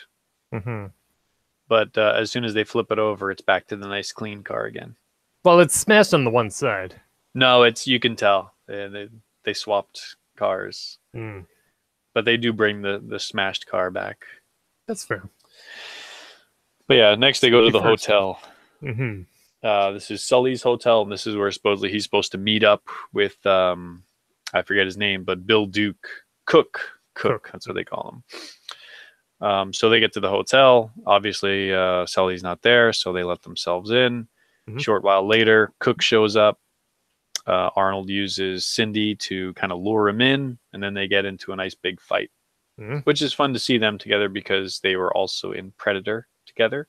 Yes. I forget which movie came out first. We can look it up. I don't care. Doesn't matter. But you got Arnold and Bill Duke having a good old fist fight in the hotel room. They smash each other through walls. Kick each other through doors. There's a couple next door filming a porno. Naked people. So yeah, good beat 'em up. You guys eat too much red meat. Yeah. And then he gets impaled on a chair. I think something like that. That might even be like a piece of the wall. Just some wooden spike. So at that point, he gets his car now, and then there's a little clue about the place where they go for fuel, airplane fuel. Yeah, just coincidentally, Cindy is getting her pilot's license. So as soon as she sees an invoice for fuel, she knows exactly where to go and what kind of fuel it is, and they go to the next place that they're supposed to be for the plot. But first, wait, is that first or second? No. They search Cook's car. They find the receipt. Yeah. They go to the fueling place. They get coordinates first. There. He gets the coordinates to the island. Yeah. And then they get back to the car. Yeah. And then they go shopping. Yes. Need to go shopping. Which it shopping doesn't even mention means... on this wiki site. It doesn't even mention that they go and get those. Well, it's an important part. Which actually, it's not. It's pretty much a waste when you think about it, because he says they go shopping. Somehow he gets access to a bulldozer. Yeah, there's like a construction site across the road from this gun shop, and he uses the bulldozer, crashes through. They stock up on weapons. It's just him throwing everything possible into this cart. Yep. She's loading it into the car.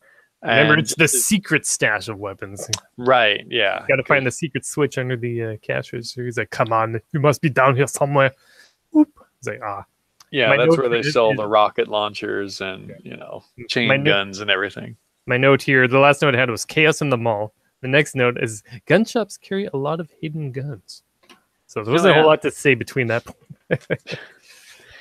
So load up on this. And this is why it's useless, because they get the guns, they load them in the car. He's still in the store. She's out front. I'm assuming the car is pretty close by. But he turns around. Cops are there. Yeah. Hey, freeze! They arrest him. Put him in the back of this paddy wagon thing. Yeah. Apparently, they don't see the car full of guns and the lady. Well, it's got to be like hidden around the corner or something. I guess maybe they parked around like a tree or something. They don't see her. So tree. they take him away. Yeah. But then 5 minutes later, she's driving up behind them. They think she's some kind of hooker, just flirting with them. But she stops, pulls out a rocket launcher, and fires at the back of the truck, knocking it onto its side. That's the second rocket. The first rocket goes the other direction because she's holding it back. she's holding it backwards. Yeah, she blows up a phone booth. Oh, you silly thing. So she knocks the truck down. Arnold gets out. Somehow she got it just right where it would disable the vehicle. Arnold would be okay. The cops are incapacitated. How did you learn to do that? I read the instructions. Right. So I guess the whole thing is just to set up that there's a rocket launcher. Yeah. But he's captured and released in a matter of seconds. So it was just, I guess they needed an explosion at that point in the film. Yeah, not to mention that this whole time he's like, I'm an army man. Get Commander Kirby on the line, and so like, no, we don't care, because they don't do that. They just think he's a crazy guy. It's fair enough, I guess. That's kind of the first half of the movie. The second half goes a bit faster. Yeah. The whole point is that he's still got that timer from when the plane leaves to when the plane lands, and that's when everything has to happen. As soon as he got off the plane, he set his watch for a timer, and he's just constantly looking at it. Yeah. See the time ticking down. So that's why he can't do everything quite by the books. He's just got to be running around, driving, going nuts. Yeah. So we can run through the rest of this pretty quickly. Yeah. To get to the good stuff here, because it's just shots of they've got his daughter locked in a room. Yep. They get to the aquaplane. There's a shootout. They fly off to the island. Yep. Bill Paxton makes an appearance. Yep.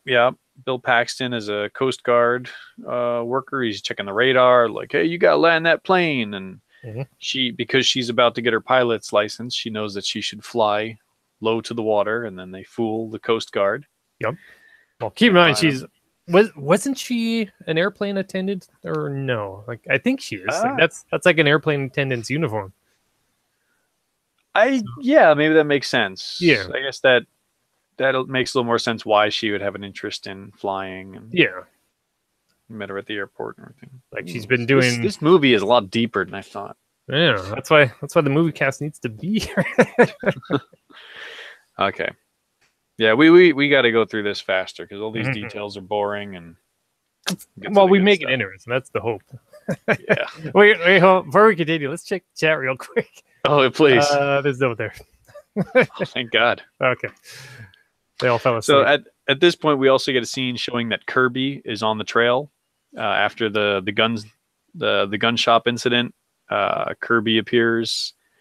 I think it's at the rocket launcher in the police truck. Something happens where now Kirby's on the case and he knows that Matrix is involved. Yeah. What are you expecting? World War III. Yeah.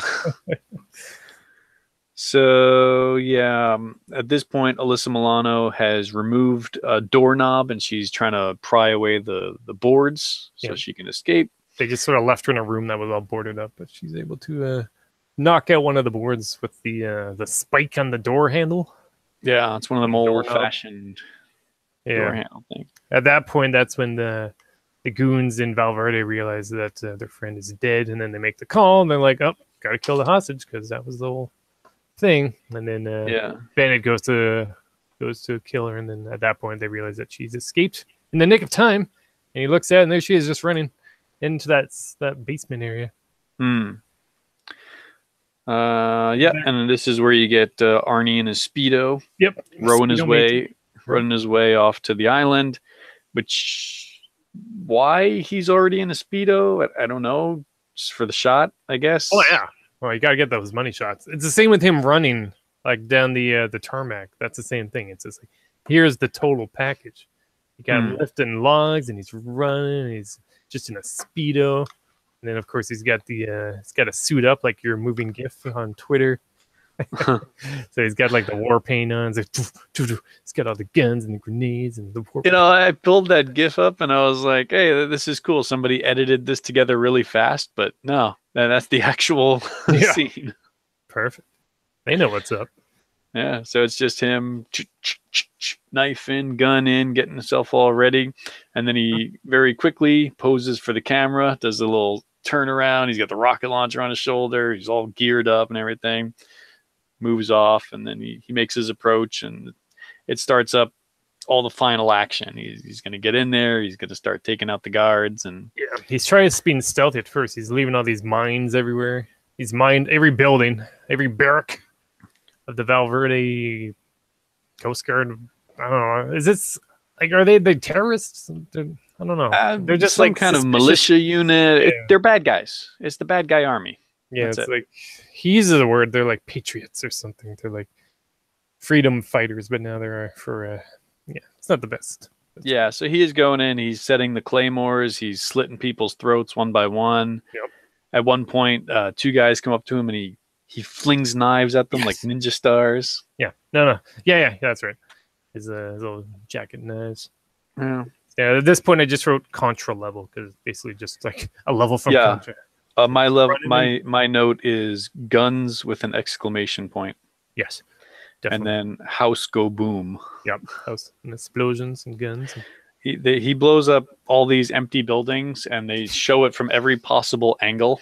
Oh, yeah, it's like the water tower's going, the guard tower's going, this building's going.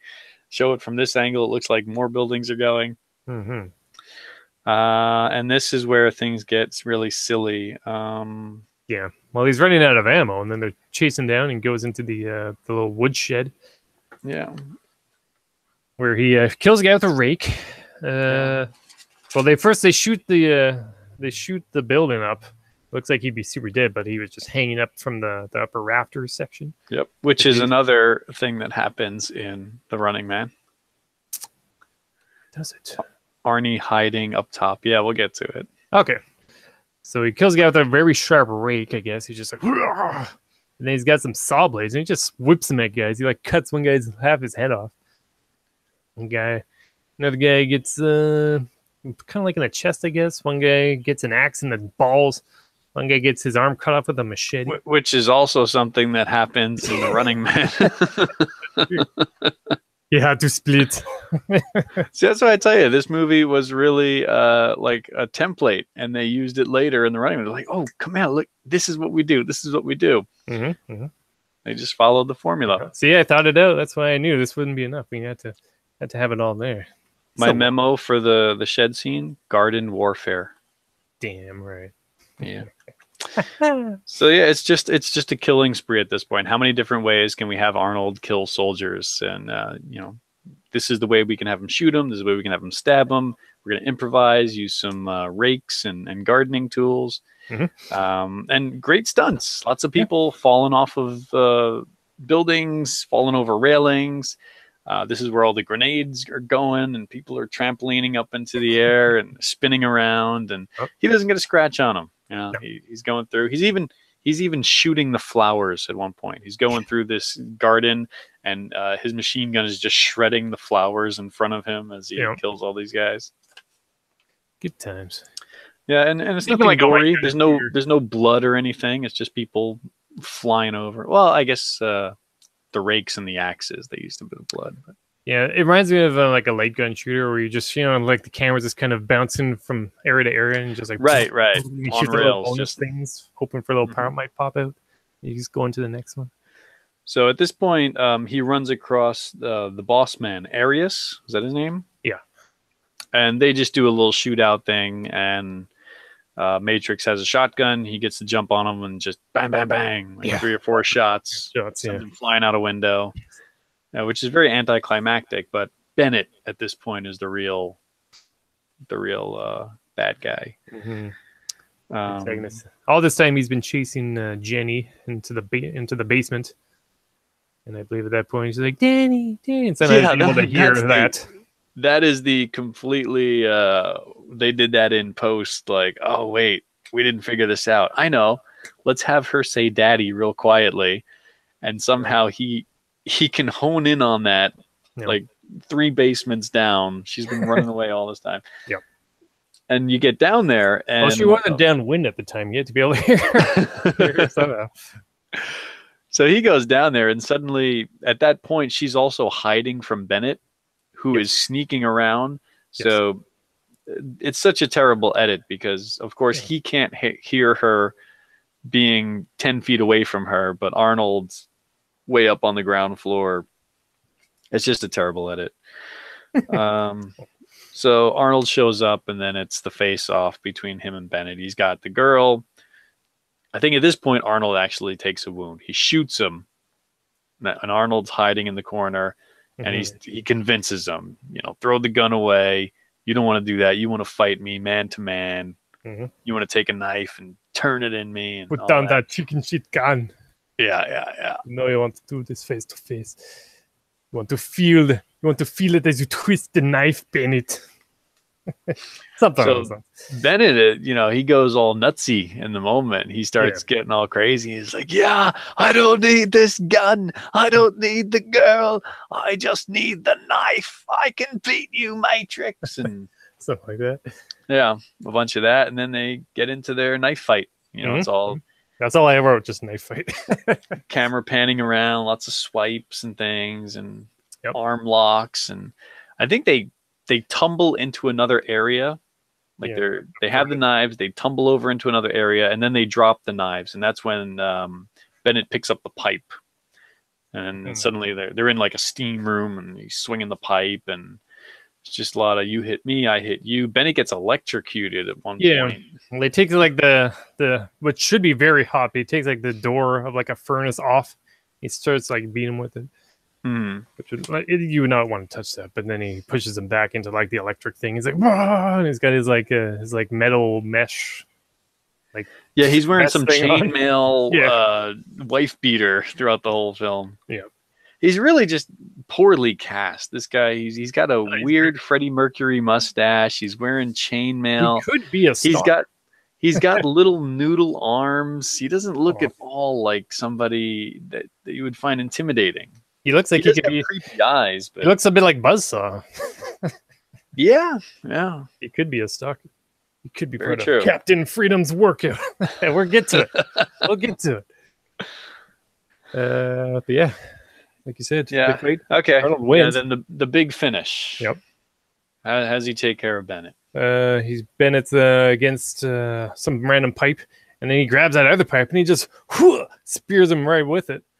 It's like a javelin throw, and he gets this big ass pipe, which probably wouldn't be that sharp, but it goes through Bennett and into the pipe behind him. And then the pipe had steam going through it, so the steam is now actually going through the pipe that's through Bennett and coming out. And then, of course, and I quote, "Let off some steam, Bennett." And that was my final note of the movie. Oh, it was so great. Good times. And then everyone is, yay, here comes the cavalry. Kirby really wishes he would join up in the special forces. And he's like, nah, well, I'm good. And then Jenny and Cindy are there. Everyone's, yay, we did it. 80s movie, yay. That's it. I mean, this is total... That was the epitome of the 80s, or maybe this was kind of like the iconic thing that everybody thinks of about cheesy 80s action movies. It's just, big buff guy, lots of guns, kill a bunch of enemies, spout a bunch of one-liners, go to a couple different locations, make sure you're in different vehicles, spice it up, and then just, that's it. There's no fluff. It's just start, set everything up, finish. No depth, no detail, just by the numbers. This was the formula. Even these, I've got both of the DVD and the Blu-ray. These are both very, very lacking in features. Like there's no. Well, they can't even find things to talk about. There is something interesting. I was reading there on Wikipedia. If I can find it real quick. There's like extra scenes. There were. Wait, what? There's a toy line? Okay, hold on. Diamond Toy Makers released a line of action figures in 1986 in an attempt to cash in on the success of G.I. Joe. Matrix now leads an elite special forces unit, which replaces old deceased unit from the original film called C-Team, made up of Specs, Blaster, and Chopper, against the forces of FEAR, led by Psycho, who is based on the character of Bennett, and consisting of Leadhead, Stalker, and Sawbones. Damn. I gotta look these up. Oh, I got them right now. Let me know what you find. There's one thing here. There's a DVD. There's like an extra DVD with. Okay, 2001 United Kingdom Region 2 DVD was censored with 12 seconds of cuts to an arm severing and close-ups of the impaled Bennett. These cuts were brought over from the original theatrical version.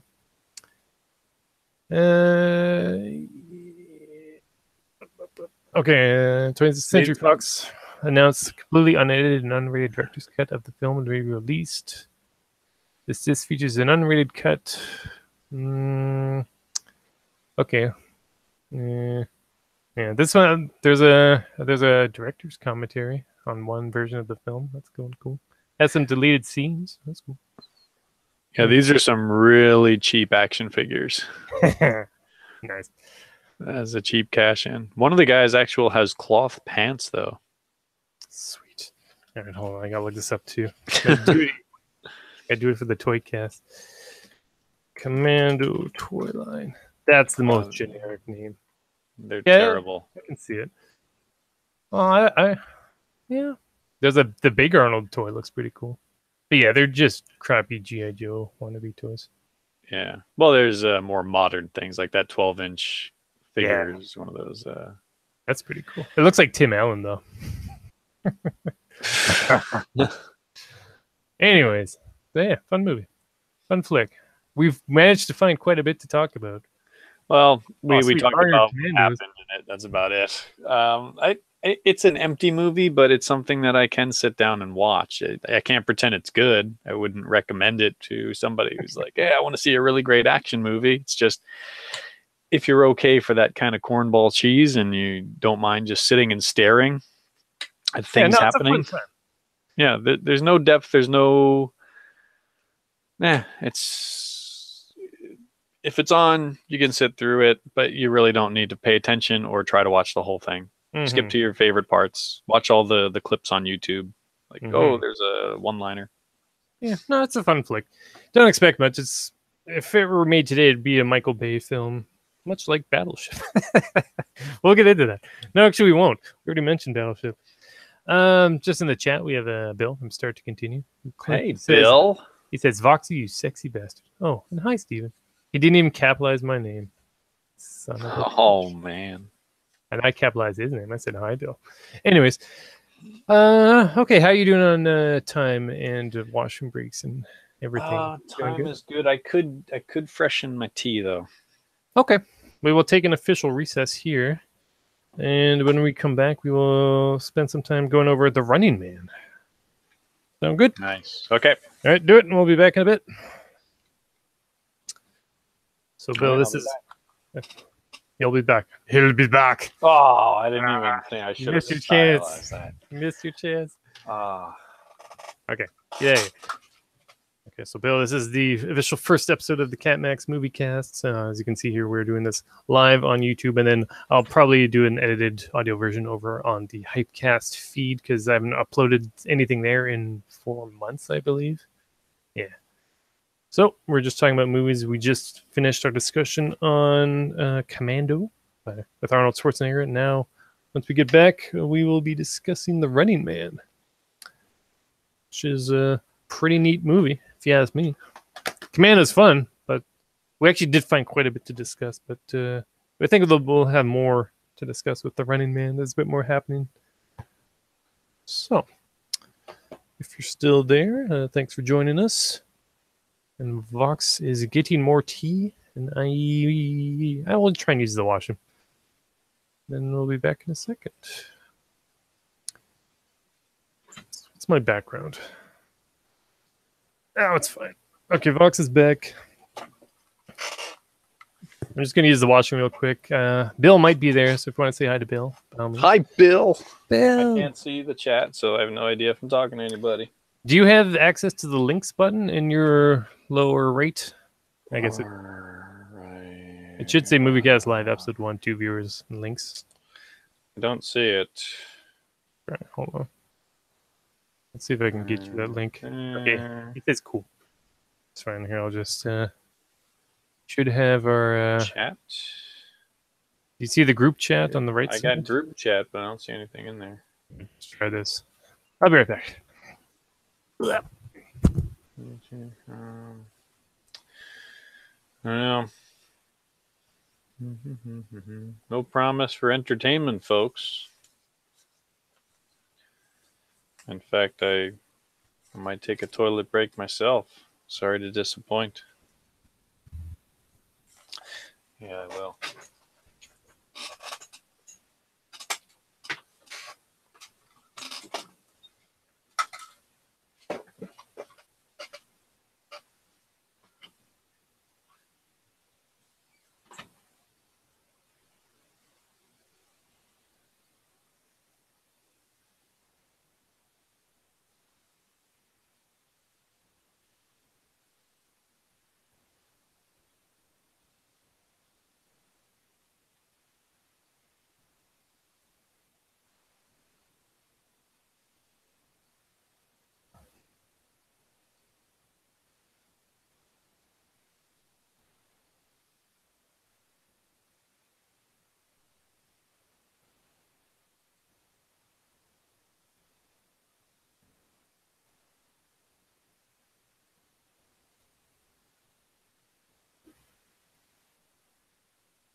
God damn, it's hot in here.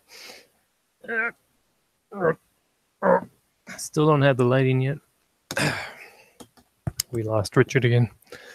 Okay. Let me open this, close this, leave that. Chat is unchanged. Closing Commando. Okay, I hear sounds. Oh, gotta buy shoes. To step out too. Okay. I left Bill in charge. Uh-oh. Fire and brimstone. Okay. By the way, Bill, if you're still there and if you want to chat movies with the old friend Steve-O, we can talk Lex. Lex isn't a movie. When we already did that. But I mean, these are always a good excuse just to chat with the boys from Twitter and social media and all of our content creating friends. And that's all it is. We need to find excuses to get together. Yeah. You can't just see each other and say, hey, what's up? No, let's record something. Well, I do. Like, I want to play more Left 4 Dead. I played Left 4 Dead with Derek and Kevin one time. That was pretty fun. I think they got mad because I had it on a higher difficulty than they knew about. And then we got to one spot where we kept dying. And then I took the difficulty down after I told them that it was set to a harder difficulty. But then it was too easy. And then I think with the hype kind of died because it's just like, well, now there's no challenge. Yeah. And is that the point of that game? You're supposed to be overwhelmed. I know. They don't get it. Anyways, I'm always down for Left 4 Dead with anyone. No, you play that on Steam? Yeah. You get the Steam. It's probably not. I very... got Steam, but I don't have that on Steam. I had them on the 360, but I haven't touched them in the longest time. Maybe I will play those. Those are fun. Yeah, I have it on. Is that online free on the 360? No, you gotta pay their subscription thing. Gross. Well, I just played it by myself with 3 AI bots. That's not the same. I guess not, but you get the voice chat, and then you get people you know, and then you play for real people. It's always a fun time. I got the old man-itis. I'm playing on my own. You know what else? Here's an idea I had. So we do like a podcast, but it's what we pick a topic to discuss while we're playing an online game. Like an unrelated topic? Yeah. Talk about cheeseburgers while we play. Sure. Talk about whatever. But you get all this. Halo. Like, have you played that recently? Jeez. Halo. Have you played that recently? No, you know, I've never really played any Halo games. Yeah. Yeah. Not so easy to go back to. I'm in no rush. It looks kind of bland. I never really got the hype. Yeah, that's a good word for it. It's a flagship title for the Xbox, but if you don't have that, like, you kind of need that, like, you want to fly the Xbox banners, you know what I mean? You want to represent your console of choice. That's when Halo really comes into play, like Gears of War. Yeah. But like, I was always on the Sony side of things, so those games they were never on my radar. No. It was fun for its time, for me at least. I haven't played too many of the follow-ups. I don't care. That's fair. But anyways, I think we're back. So, this lighting. So I've got a light on overhead, but you wouldn't know. That's fine.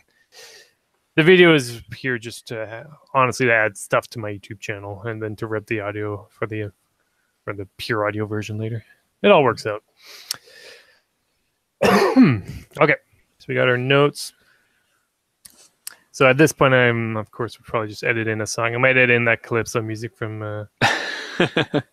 Yeah, I was thinking I'd edit in the Calypso music for this break, and then at the end of the show, we might have the da-na-na-na-na, na-na-na. And for the intro, I was just going to use the Spaceballs theme. Spaceballs? Where's that coming from? Yeah, it's just a fun theme. It's like da-na-na-na-na. It is, yeah. Yeah, I don't think that song as used for Hypecast would really apply. I want it to be once again a movie based. Gotta do something subtle. Yeah, that's what I do with the film Dango. I don't know if anyone's picked up on it yet. Don't know. It's like sounds like an old sitcom intro. Yep. How does that go? Like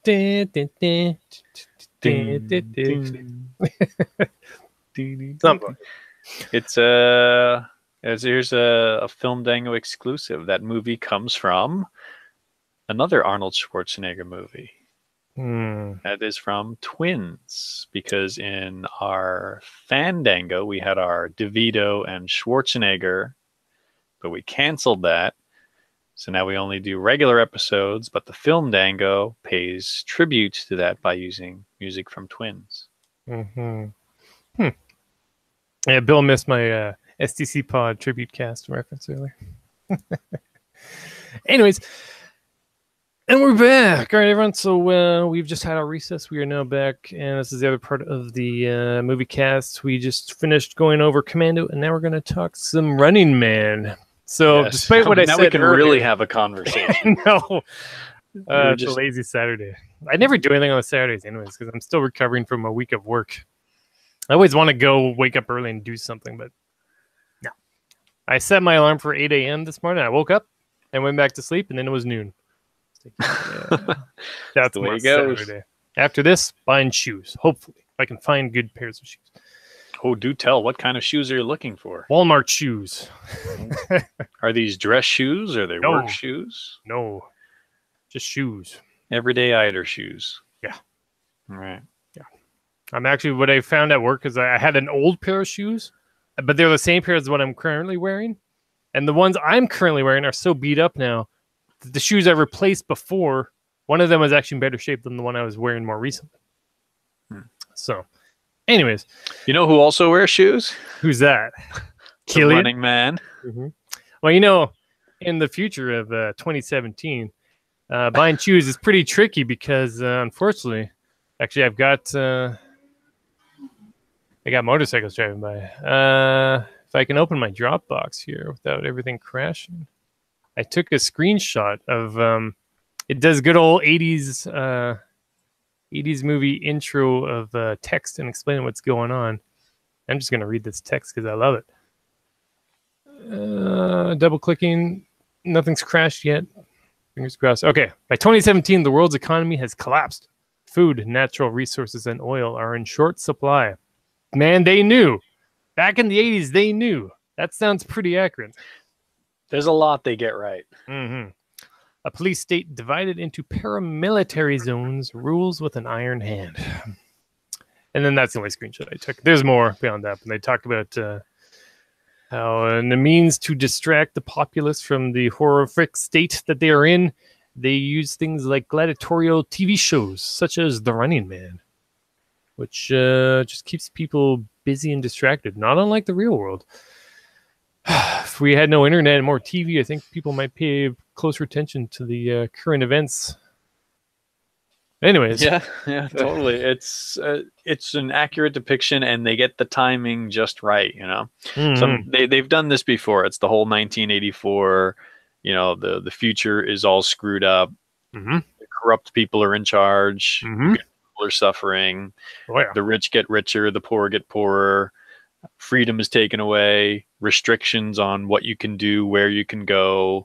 Everything is controlled. There's armed guards everywhere. People wear baseball helmets that have been spray painted black with weird filter masks over them. And yeah, it's all about population control and restricting freedoms and just dumbing down everybody, distracting them from what's actually going on. And I forgot how accurate the timing was. 2017. Really should have done this last year. But no, right now the movie has become relevant. It was a dumb action movie with a silly concept, and now it's shockingly accurate. Like right now, Ben Richards is incarcerated. He escapes next year. That's right. Yeah. When I have so many more notes. No. Last year. Nope. It starts in 2017. Oh, yes, you're right. 2017 is where the movie starts with the helicopter. And then 2018 is just him in jail. 2019 is when they escape. And I quote, you're right, yeah. Perimeter deactivated. 18 months later. Yeah, okay. Yeah. Oh, good for you. Isn't that great? Yeah. Love it. Bill, are you there? This is how you podcast, boy. So yeah, Arnie's about their show is Bill doesn't know what to do if he doesn't have Joe to work off of. Hey, well, we're going right up Bill's alley here because Arnie is a chopper pilot. He's what? He's flying a helicopter. He's just trying to bring it back. Yeah, that didn't make any sense. Bill, he's a known helicopter pilot. Yes, understood.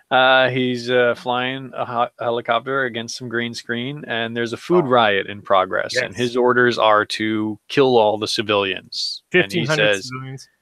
Yep, women and children. They just want something to eat. These people just need food.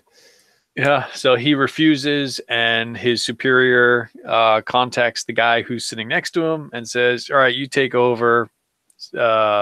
What do they say? Incapacitate him, detain Richards. And then they get into a fight inside the helicopter cockpit. He, of course, gets a few guys down, and he's dangling over by his ankle, not dissimilar to Commando, hanging by ankles. Yeah. And then he gets jailed up. They jail him up, and in this society, when they want to spin something, they take liberties, you know. Fake news. Fake news. A lot of fake news. There you go. Hashtag fake news. Hashtag fake news. By the way, before we continue, we were just busting chops, and we go. But shout out to Bill and Joe. That's the STC podcast, Start to Continue podcast. Just for anyone listening who has no idea who the hell we keep referencing, that's one of them. Okay, please continue. Fake news. Yeah, so yeah, he gets jailed up. Yeah, and very quick intro once again.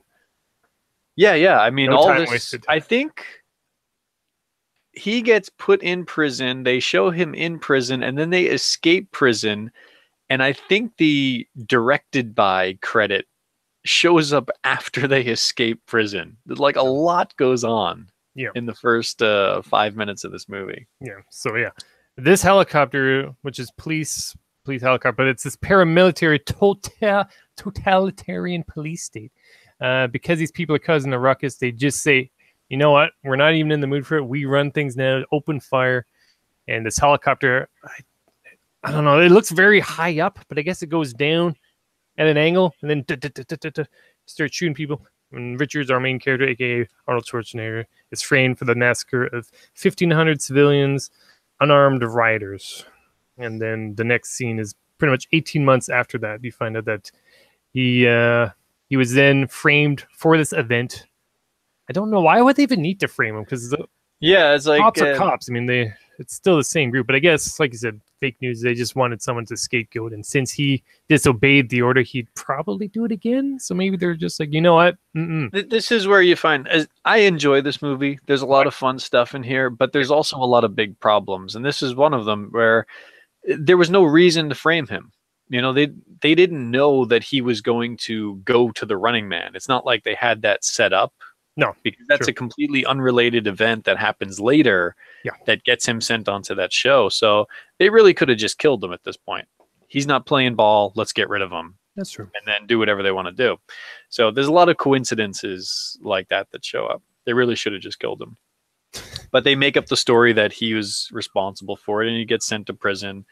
And well, I mean, even for the time, it would be very controversial. And I guess even in this that is a word, totalitarian police state future, they still have to answer to someone, even if only to make people happy. So I guess whenever. Yeah. Well, here's a couple other things. He's in prison, so that's where we get the scene of him carrying heavy things. Yep. The I-beam over his shoulder. He also, in 2018, that he's in prison now. 2019 is when we see him in prison. 2019, okay. They have also predicted the stupid beard comeback, where he's got the beard and the nicely combed top. Yeah, and the stupid Civil War style beards and everything that are all the craze nowadays.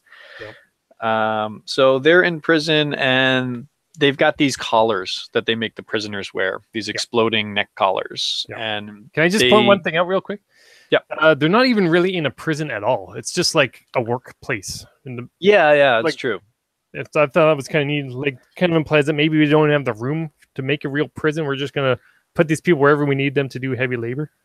Well, that's it. Yeah, they're just shoveling rocks and working in a steel mill. Yeah, it's just generic forced labor. Yeah, it doesn't matter what they're doing. There doesn't seem to be a purpose for it. It's just practically slavery. I mean, go shovel those rocks, take them from over there and put them over there, and then tomorrow you're going to take them from there and put them right back where you got them from. Perhaps. Now, we can also point out that at one point they mentioned there's a huge earthquake that decimates the West Coast. So maybe they're doing recovery work for that. I think it's just, but maybe not. We need to shoot a movie. There's a big empty space over there. Yeah. Some rocks in it. Yeah, easy to film in. Yep. Okay. Spray paint those baseball helmets and get on set. Yep.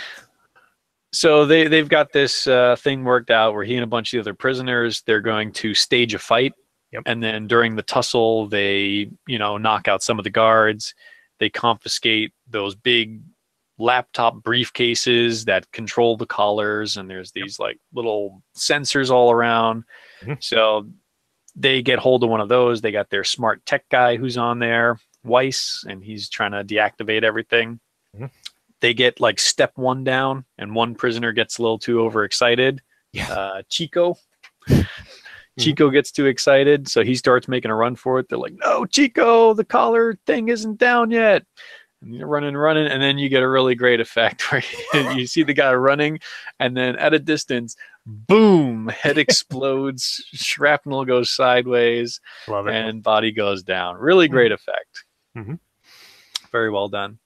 But they get the rest of it down, so they escape, and now they're in Los Angeles. Perimeter deactivated. Perimeter deactivated. Perimeter deactivated. Main theme starts up. And then we start getting introduced. We see commercials for The Running Man, America's favorite game show on the ICS network. So apparently then we kind of get the introduction of the underground, the resistance fighters. He and his buddies, they disappear somewhere. Somebody's able to remove those collars from their necks.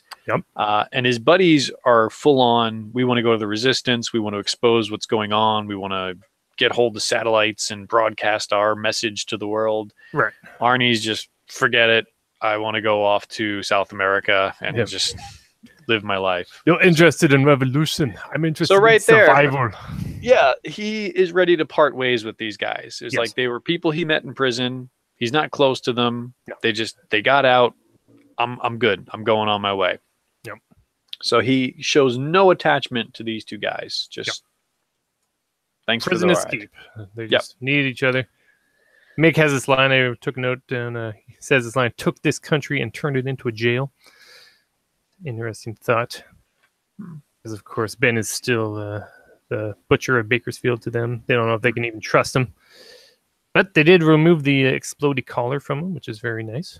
So everything worked out for that point. And then, of course, we see that they escape to Los Angeles, which kind of looks like this sort of Blade Runner look to it. You know, just big buildings, grimy. Yeah. There's a big-ass TV, good for distracting the populace. Oh, yeah. It's very They Live. Yeah, I can see that. I love these post-apocalyptic-esque movies, though. Now, the one reason this one works really well, though, is kind of in the next couple of scenes they do this. They start to focus on Killian's character, who is the host of the Running Man TV show. Yes. And they show a lot of the behind the scenes. There's him with the producers and all the writers and everybody, and they're talking about the show and they're getting ready. And you see a lot of commercials for it, and he's schmoozing everybody, and you get his personality. He's walking into the building. There's like all these groupies and everything crowding around the limo. He's smiling, waving, being the nice guy. Steps in and bumps into a janitor, or like slips on the floor a little bit. And he's all like, "Oh, I'm sorry, Mr. Killian. I'm sorry about that." He's like, "Hey, don't worry about it. What's your name?" "Oh, it's just a little mistake." And then as soon as he's out of earshot, "I want that guy fired." You know, so you kind of get the Killian character, but you get a lot of the background of the world. You know, all those shots of the society and the screens and the people interacting backstage. It's world building, and it really takes this very silly concept of the Running Man, which, if we haven't explained it yet, is a game show where they take convicts and they put them up against these guys they call stalkers. Who basically they are going to track them down and kill them, and it's up to the convicts to try to survive as long as possible. And they're giving away prizes to they say they're giving away prizes to the contestants, the people in the audience. That does happen. Yeah, they're getting lots of like board games, the Running Man home game. They're getting toasters and books and things. It's a total. You guys are loving this, right? You are so distracted by the fact that we're giving you these cheap prizes, and we're getting all excited, and we're shouting your name, and you're on TV. It's basically we're actually just we're just slaughtering people. You know, we're slaughtering people, and we're taking away your freedom. But hey, you get the Running Man home game. Hell yeah, you do. I want one. It's basically it's this gladiator Coliseum now on TV. I swear to God, I think this will happen eventually. We're gonna get there. It's getting closer and closer because it's very pro. There's a lot of pro wrestling that went into the production of this, in terms of style, and you know, all the stalkers have their own personalities and costumes and entrances, and it feeds off that mentality of the public just wants to see a spectacle. They want to see all this, and it gets closer and closer to being reality. Well, that's the thing. Is like we get to this future where people are just. They're the most abundant resource, and you can pretty much do what you want with them at this point. Because it's a bunch of sheep. Yeah, you got all these sheep, and you just put them where you want them, and you have them do what you want. You give them a certain amount of money, and then you find ways to get that money back from them, and just have them do everything you need to do. But yeah, like you said, the bulk of that scene is just that you get the sense that the Running Man, it's popular, but it's not it's not booming. It's a show. It's doing okay, but it's not great. And well, it's one of many shows, right? Yeah. They have a commercial at one point for climbing for dollars. Yep. Guy going up a rope and right. Well, okay. So if you want to go back, if you want. Yeah. It was just a quick commercial. It's very RoboCop. That's one thing I like about this. There's a lot of RoboCop-esque themes in here. It could be the same universe for all we know. Yeah. It's just a very silly nation where things have gotten out of control, but you believe it because the people in the world believe it. It's very Total Recall. It's very RoboCop. I've said it on Twitter, but I could see all these 80s movies existing in the same one universe. Yeah. A lot of them could. They all know. They knew. All the way in the 80s, they knew, and we're still in that same path, unfortunately. Well, it's, you know what? it's the same reason that nostalgia comes back, why all the things that we liked in the 80s are very popular again, because the people that were around then grow up and then they become in charge. So the things that we liked are in there, but then there's also the twisted people that run things, and they're like, hey, you know what? They were thinking this in the 80s of doing that. Let's do that, but let's try to disguise it a little bit more. Cash is king. You gotta make that money. What a world. Like, so at this point, Richards is free. Yes. But he tries to go to his brother's house. Yes. He's on his way to his brother's house. Unfortunately, he doesn't live there anymore, but the door lock is still the same. Yes. So change your locks, people. It's just like a beep boop lock. It's not even a key. So I mean, you'd think they would redo that every time, but anyways. So he goes in, gets himself cleaned up. During that time, the new tenant comes in. Yes. What is her name? Amber Mendez. Yes. Amber Mendez comes home, yes, and she's working out Sigourney Weaver style, like in Ghostbusters. She's doing her workout in front of the TV, watching commercials. And what workout is she doing? She's doing sit-ups, isn't she? No? That's Captain Freedom's workout. Oh, right. Now, that is another great touch in here. That's surprisingly a surprisingly deep character, considering he does so little in the movie. I love Captain Freedom so much. He really is good. It's Jesse Ventura playing a former stalker turned commentator / workout tape. He's basically just trying to stay relevant. He's an American hero, basically. Yeah, he was a great stalker in his time. Yeah, now they had all these gimmicks and things, and now he's staying around for the name recognition. They give him a paycheck, but he's not happy. He wants to be out there doing his thing. And can I just point out one thing here is I noticed that when she gets into the apartment, she's basically got an Alexa system working. Like she just says coffee and toast and turn TV on and all this stuff happens. That's right. Everything's voice activated. Yeah, very Alexa. Well, she works for the network, you know. Yes, she is a composer for ICS. She makes the jingles for ICS. So you imagine she gets some of those kickbacks, you know. She's got a nicer apartment. Yeah. It's not that nice. It's okay. Well, compared to the people living in the streets, I imagine most people are like, later on you see a lot of the gambling rings going on during the show. I imagine most people just kind of live in poverty and filth. And and turns out Arnold is there. He's like, surprises me. He's like, oh no, who are you? And where's my brother? She says he was taken for re-education. We don't really know what happened there, but no, and he never pursues it either. No, I guess that probably happens a lot over there. Kind of like, isn't that a thing in the U.S. now where people are just like turning? What is ICE? I've been hearing about ICE. Something going on in America called ICE. ICE. Is that the same idea where you can just turn people in to something? You got me. I don't know. I don't live there anymore. Yeah, I'm worried. I was worried about this because when the zombie apocalypse happens in the U.S. and there's the wall, that keeps Mexicans safe from Americans. So you know where they're going to go. They're going to go north. Oh, that's a lot of guns pointed at us. Anyways. Okay. So, yeah. So, Arnie's on the run now. And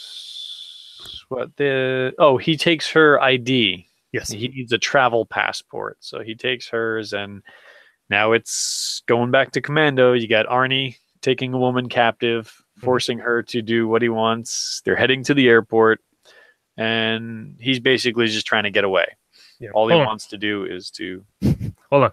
Before we get to that, I just want to point out, back to the TV land, we see Killing. He's talking about looking for decent contestants. Just going over random people, and they're all kind of lame. And I just want to point out in the background, there's a couple of movie posters or TV show posters. One is called Confess, and the other was called the Hate Boat. The Hate Boat. Yeah, a lot of good posters and stuff in the background of their offices. You see promotional things for the different stalkers. Okay, so we're back. Gets that travel pass once again, very much like today with the internet. Just like put your information into the device. It's got the little scan. Boop. And hey, let's go to Hawaii. That'd be nice. Yeah. Yeah. And again, very wise move. As soon as they get to the airport and she has an opportunity, she rats him out. Says, "Hey, this nut job is taking me prisoner. Somebody go stop him. This is Ben Richards. He's the guy from the news." Ben Richards. Ben Richards. Every time I hear Ben Richards, I just have to think of the Fantastic Four. Ew. It's just those I don't think he has those powers.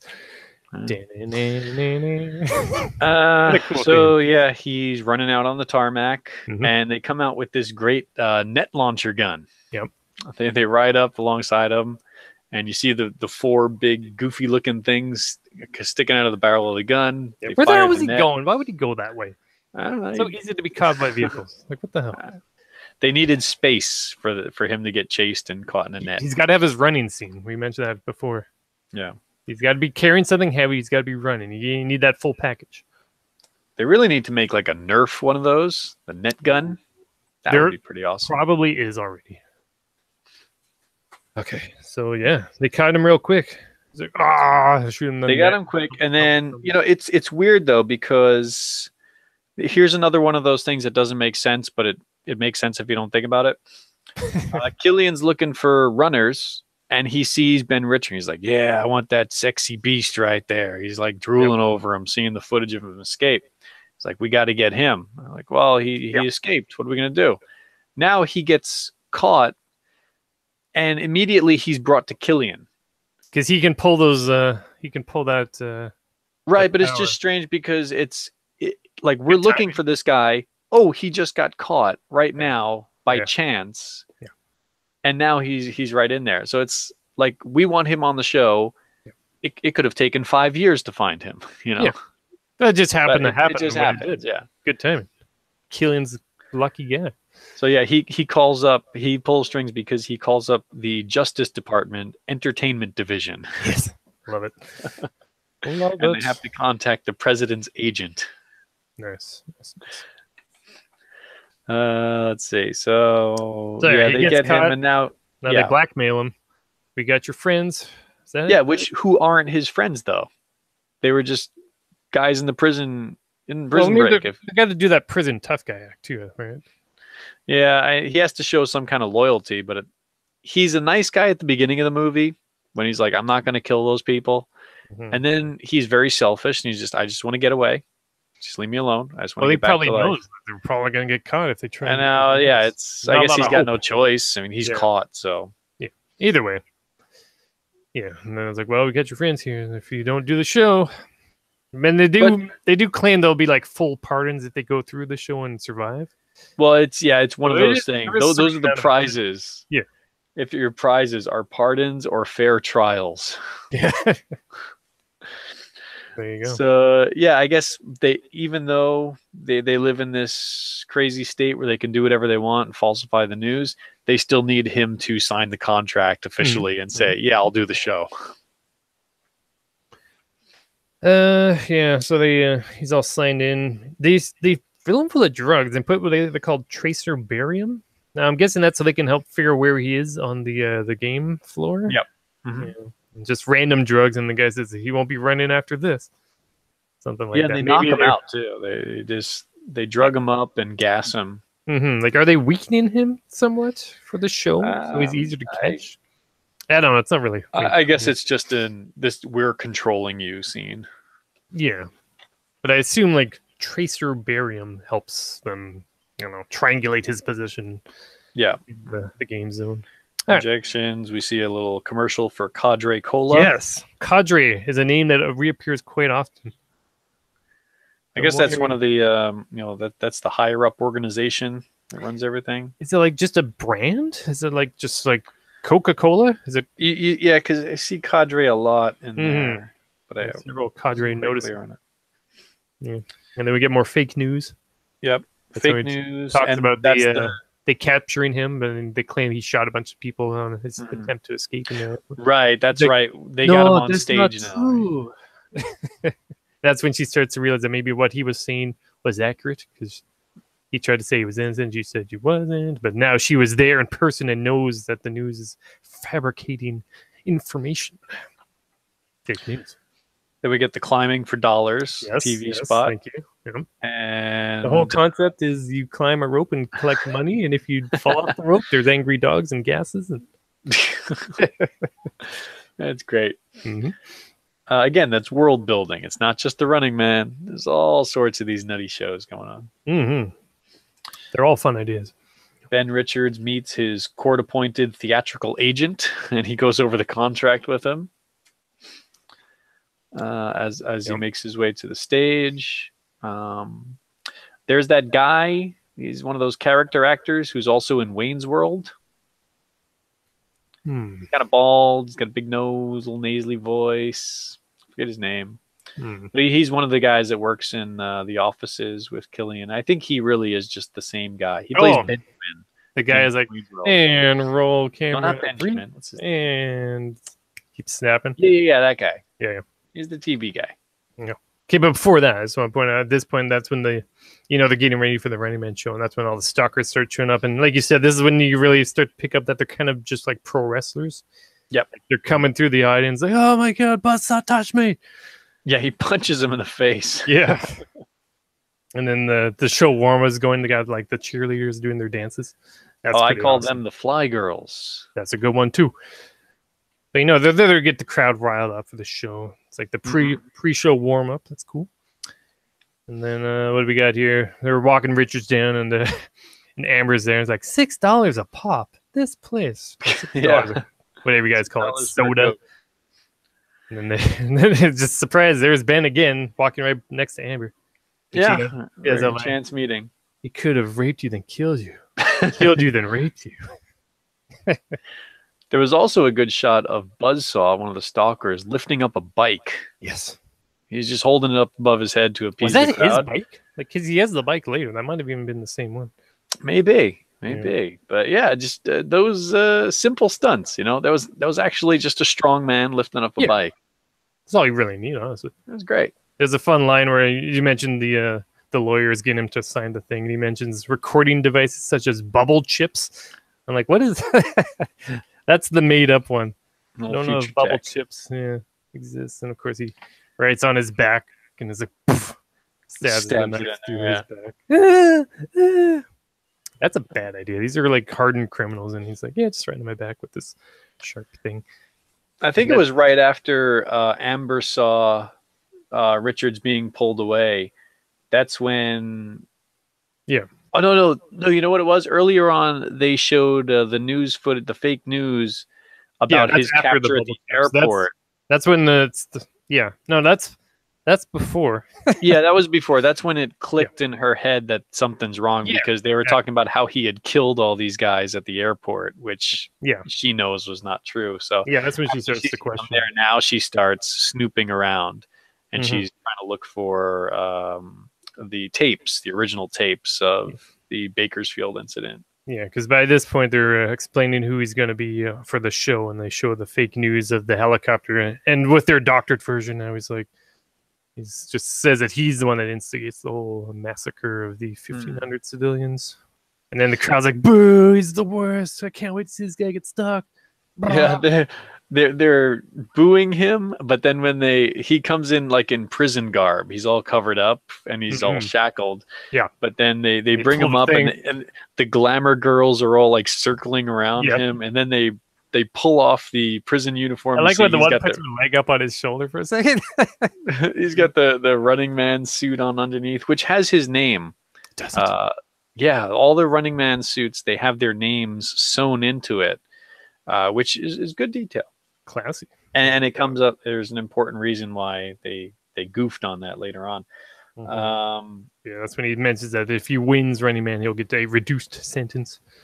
That's implying the game showing us that there is a certain amount of reason to actually want to win this thing, aside from just being killed by these psychos that they call stalkers. At that point, you got him strapped into the little slide. They put him in these sleds that go down these tubes to send them to the actual playing field. It's a couple of city blocks that have been sectioned off. I got that too. 400 square blocks left over from the big quake of 97. 400 square blocks. Yep.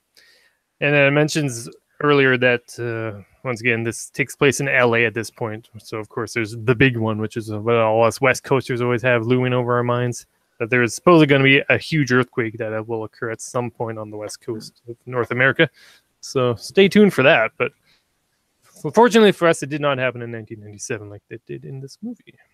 And then here's where you find out that people will pick their favorite stalkers to hunt the contestants.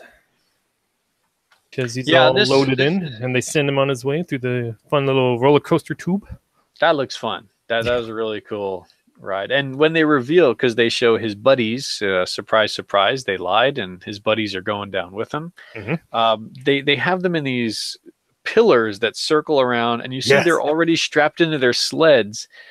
But it's so awkward because they're hunched over. And they're in the sled, but they're being lifted up vertically. And it's just such an awkward position for them to be in. It looks terrible. It's perfect. Because it makes it look like they are suffering.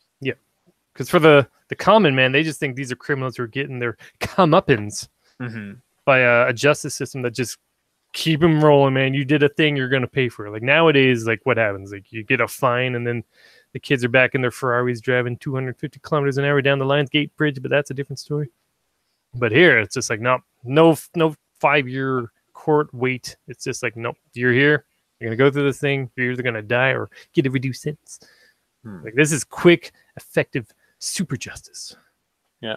One thing I got to mention here. Arnold does give his "I'll be back" line before they send him down. Which is Killian, I'll be back. And Killian, a great response to that.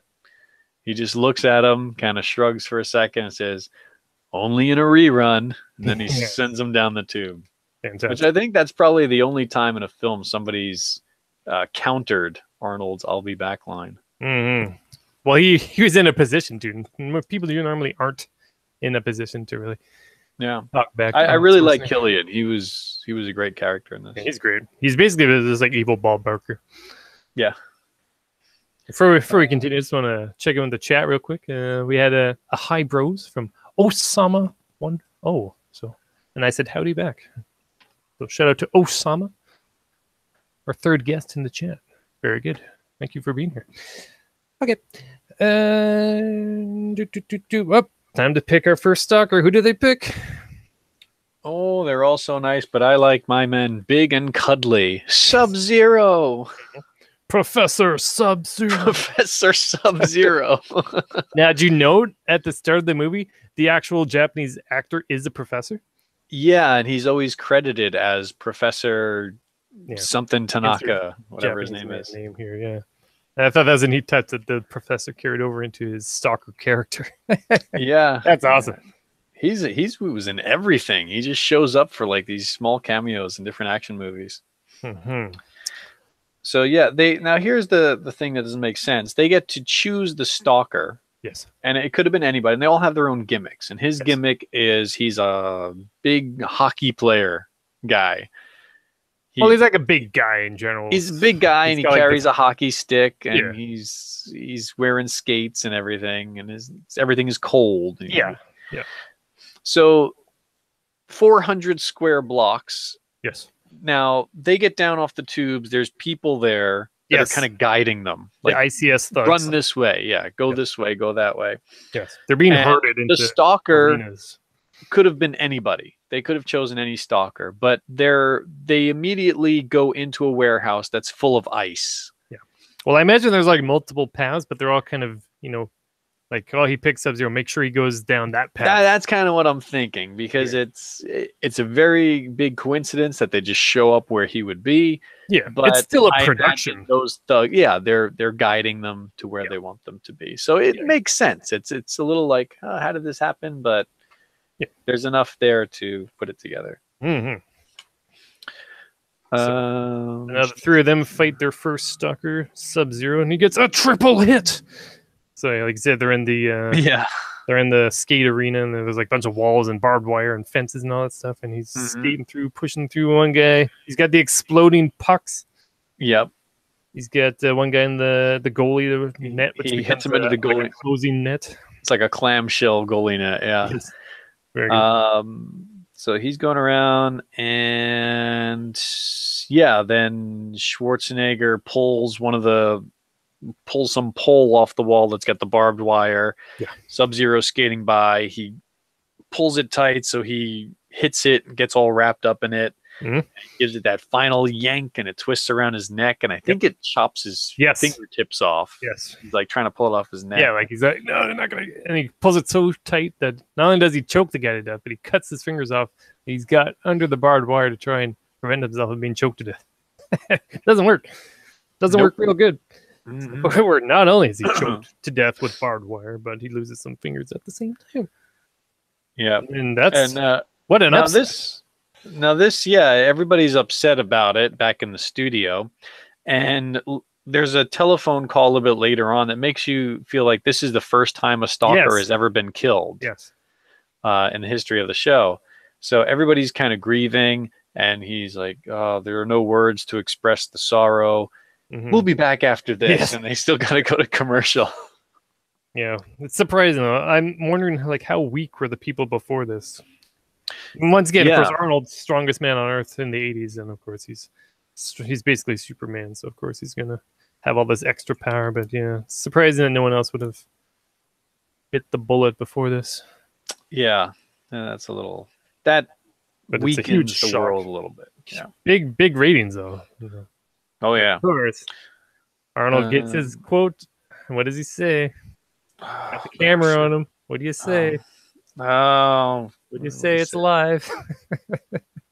What happened to Sub-Zero? He was a pain in the neck. No. No? I'll do it. Here is Sub-Zero. Now, Plane Zero. There you go. Okay. I wrote in all caps on there. I have 7 pages of notes on this movie. You gotta have the quotes there. Those are the best. I got them down. I got that one down. I missed it. All right, I'm now on my last page of notes. Okay, so at this point, it becomes pretty obvious that the show is just there to distract people from reality. And Amber is like in their little back rooms because she does work for the company, so she can explore a bit. But she's in the forbidden, restricted room. Don't go in there. But she goes in there, and then she finds the raw footage, which is a trouble though because when you know it, there's a guard who finds her in there, and apparently that's enough to have her be on The Running Man, a show for like hardened criminals. Which they found one of their employees in a restricted room, and now, but they also know that she was the one who turned in Richard, so they can fabricate connection things to make it a bit more interesting. See, and that's why I bring up the names being sewed in on their attire, because they just pick her on the spot, and suddenly they've already got a jumpsuit for her with her name. They could have jumpsuits for all, like, any name, any size, any gender. You got to be ready for anything. It is a big production. Like those Coca-Colas that they have where it's got a person's name on the front. I don't know if you've seen this. No, but I'm not surprised by it. Mm-hmm. And then somehow she manages to hide it in a womanly area in that short amount of time. Like, she's holding it and the hand grabs her. So I don't know when she had the chance to stash it wherever she hid it. But I don't know, it just made me think of Metal Gear Solid. A little exclamation. See that. So we get our next set of stalkers. The next guy is supposed to choose. He can't decide. Buzzsaw was last year's champion. Dynamo's really great. Hey, you got them both. Buzzsaw and Dynamo. Last year's tag team champions. Buzzsaw is a motorcycle riding, chainsaw wielding maniac that we saw earlier on with really weird eyes. Yes.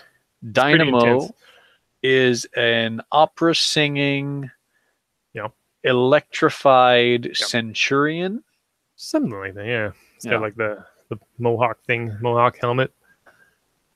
And he has a sign that says "Clap if you love Dynamo." That he lights up powers with his singing. own electric blast because they all have their fun gimmicks.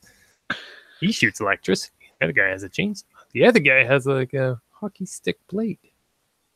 Like, he's got the coolest power. I think Fireball is easily the coolest, but like Dynamo, that's pretty neat. Shoots electric, and is his car supposed to be an electric car? I hope so. It better be. Yeah. But yeah, I was going to bring that up later. They appear, and the other Buzzsaw is on a motorcycle, but Electro has his own little mini car, which kind of looks like the DeLorean from Back to the Future, but his head pokes out the top. Yeah. It's part just of like a little go-kart. Yeah, it's like part of the look. It's great. It's so cheesy. It's so silly. Yeah. Like you can practically see the panels about to fall off the little like dune buggy, whatever it is. I love it. Love it. So yeah, now they meet up. Amber is sent down in there. Yes. And they very quickly meet up. Like they get together. Yeah. Once again, I think it's all maybe they probably sent her down a different tube. Yeah, right to the second quadrant or whatever. She meets up with the three of them, and I think at this point they're already Weiss has already put it together that there are relays pointing into the center of the wherever they are, that area. So he gets in his head, we got to follow this, we got to get there, and then maybe we can somehow jam their signal. Yeah, jam the network. That was their whole like resistance plan all along. And it just so happens that the place where they were sent for this game show is actually where the resistance has been looking for all along. It's kind of this like subplot that maybe didn't need, but it's there. Yeah, it feels a little convenient for everything. Yes, definitely. Hey man, that's the 80s. We don't have time. We got to keep rolling. Here it is. It's right there in the perfect spot where no one would look. And they say we never thought to look in there, even though the Resistance has a base in that area for some reason, even though it's the place they never go for because it's just a ruin because of the earthquake. Anyways, they get split up, and Buzzsaw takes one group and Dynamo takes the other. They do. So yeah, Richards and Laughlin are off with Buzzsaw, fighting in some place. He's just racing back and forth on his motorcycle, swinging the chainsaw at him. He does nick Laughlin in the gut. Yes. And meanwhile, Dynamo is after the other two, and I think, they find some sort of terminal. He's got some sort of access point. Yeah. And he's playing around in there, and he's like, we can use this to access their network, jam the network. They use the word shunt a lot. I like that. Shunt. Yep, gonna shunt. So basically, he gets these numbers that are important, some kind of code that they can use to access the network later on. He tells her very quickly, you got to remember these. The Wi-Fi password. You got to remember all these numbers. So she's like, okay, remember the numbers. Which would be hard to remember them in a very stressful situation. Suddenly you have to remember, like, what was it, like 15 random numbers? Yes, but why does he tell her she needs to remember the numbers? So they can use it to jam the network. Nope. Why? Because he's going to get killed in the very next scene. Come on. So he could have remembered those numbers himself. He could have said something like, hey, let's remember these together. Remember. Yeah, but it's because he gets killed in the very next scene. Don't make it. Like, it's important that you get these numbers to the Resistance. Basically, as soon as they get the last number, that's when Dynamo shows up and electrocutes him, and he's gone. Meanwhile, back at the warehouse where they're fighting Buzzsaw, Arnie I think he throws a rope. Buzzsaw throws a rope around Arnold. Yes. He's dragging him behind the bike. Yes. Arnold finally gets a break where he's able to take some slack on that rope, tie it around some other beam that's out there. Yep. That pulls Buzzsaw off the bike. Yes. Stupidly, he walks up to him and is doing that slow look in, are you okay? Is he dead kind of thing? Yes. Which, for future reference in movies, when that happens, if it's an enemy and you're checking to see if they're dead, you don't slowly sneak up and put your face real close to them. you just step on their neck. You get close, you step on their neck and make sure they're dead. He doesn't kill people. That's right. That's right. Well, he should have. Objection. Yes. He doesn't kill people except for when he does, which is what he does to Buzzsaw. In self-defense. In self-defense, he pulls the chainsaw on them. They're doing fatalities. They're doing a Gears of War chainsaw struggle thing. Yes. And then Arnie just overpowers him, slowly angles that chainsaw down, around, and under. Yep. And what's the line? Can't do it without the line. He had to split. No. Before that. This chainsaw is part of me. I'm going to make it part of you. And he angles it down below his crotch and he says, that's okay. Keep it. And then he brings it up. That's a good one, too. And, slices him, much the way he did with the axe in Commando. Yes. Balls first, chainsaw up the gut. And if you notice, once Buzzsaw gets hit with that, he starts singing these high notes. Yes. Excellent. I mean, maybe even a little nod to Dynamo, who also, of course, does lots of singing. Maybe not. But that's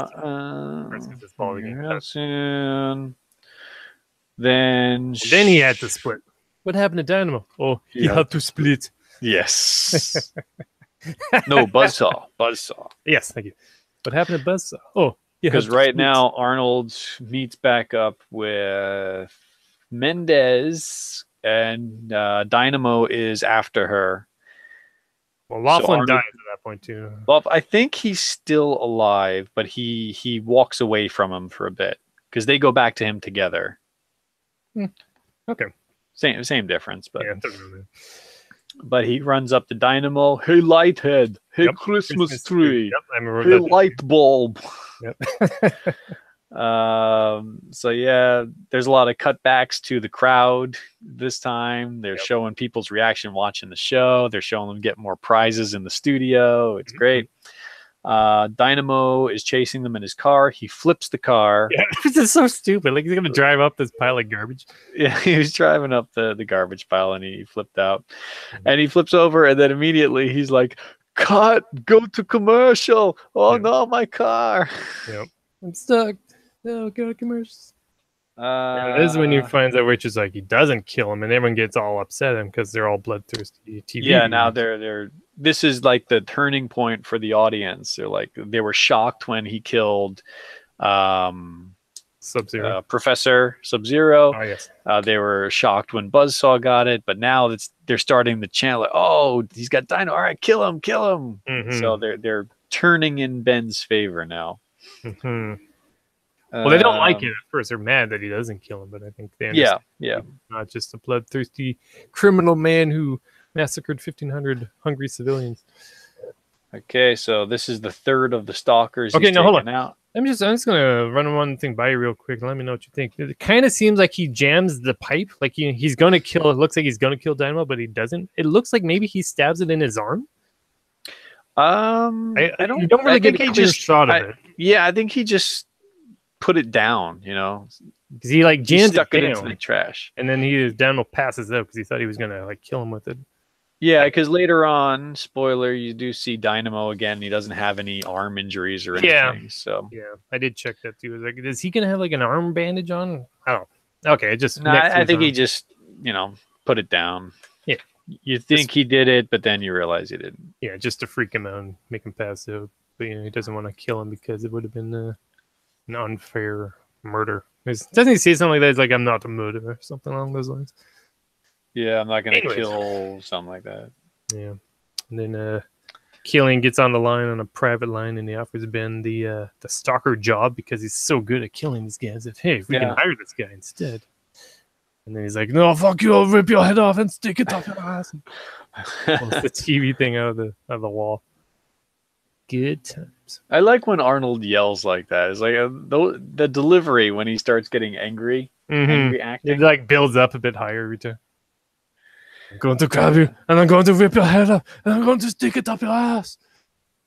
Yeah, private message. Fireball is called to wardrobe. Yep. So he seems like another one that was kind of semi-retired. He was like the older generation. Maybe. He was just in the back. Yeah. In the locker room. There's a lot of intensity back here. So yeah, he calls in. He's got the flamethrower. He's got this super flame retardant gray jumpsuit thing, and he's got a jetpack. Got an awesome jetpack, which is like the height of decadence in the 80s. Basically, is having a jetpack. That's my whole note. Is Fireball has a jetpack! Exclamation. Okay, now here's a weird thing. It's a very good scene, but a little odd question here. Killian takes an old lady from the audience, and he asks her, "Who do you think's going to make the next kill?" But at this point, isn't Fireball the only one? Probably, but they could maybe have more. Because Dynamo is technically in there, I guess, but I don't know. Yeah, he's under warranty or whatever they say at one point. But yeah, there's as far as we know, there's only the two. But there's Captain Freedom. But maybe but he hasn't been called into action yet. So yeah, I feel like there could be more because there's that whole locker room full of people. Maybe there's more random characters, but we certainly don't see any. It might be kind of like a pro wrestling thing where you got your A-listers and then you got the jobbers, little B card guys there. So that maybe there's a bunch of them running around that they don't focus on so much. But yeah, so Fireball is selected and he fucking jetpacks out. It's fucking hype, and he's shooting his fire. Poof! Does a little poof at the end. Chases them into that random factory.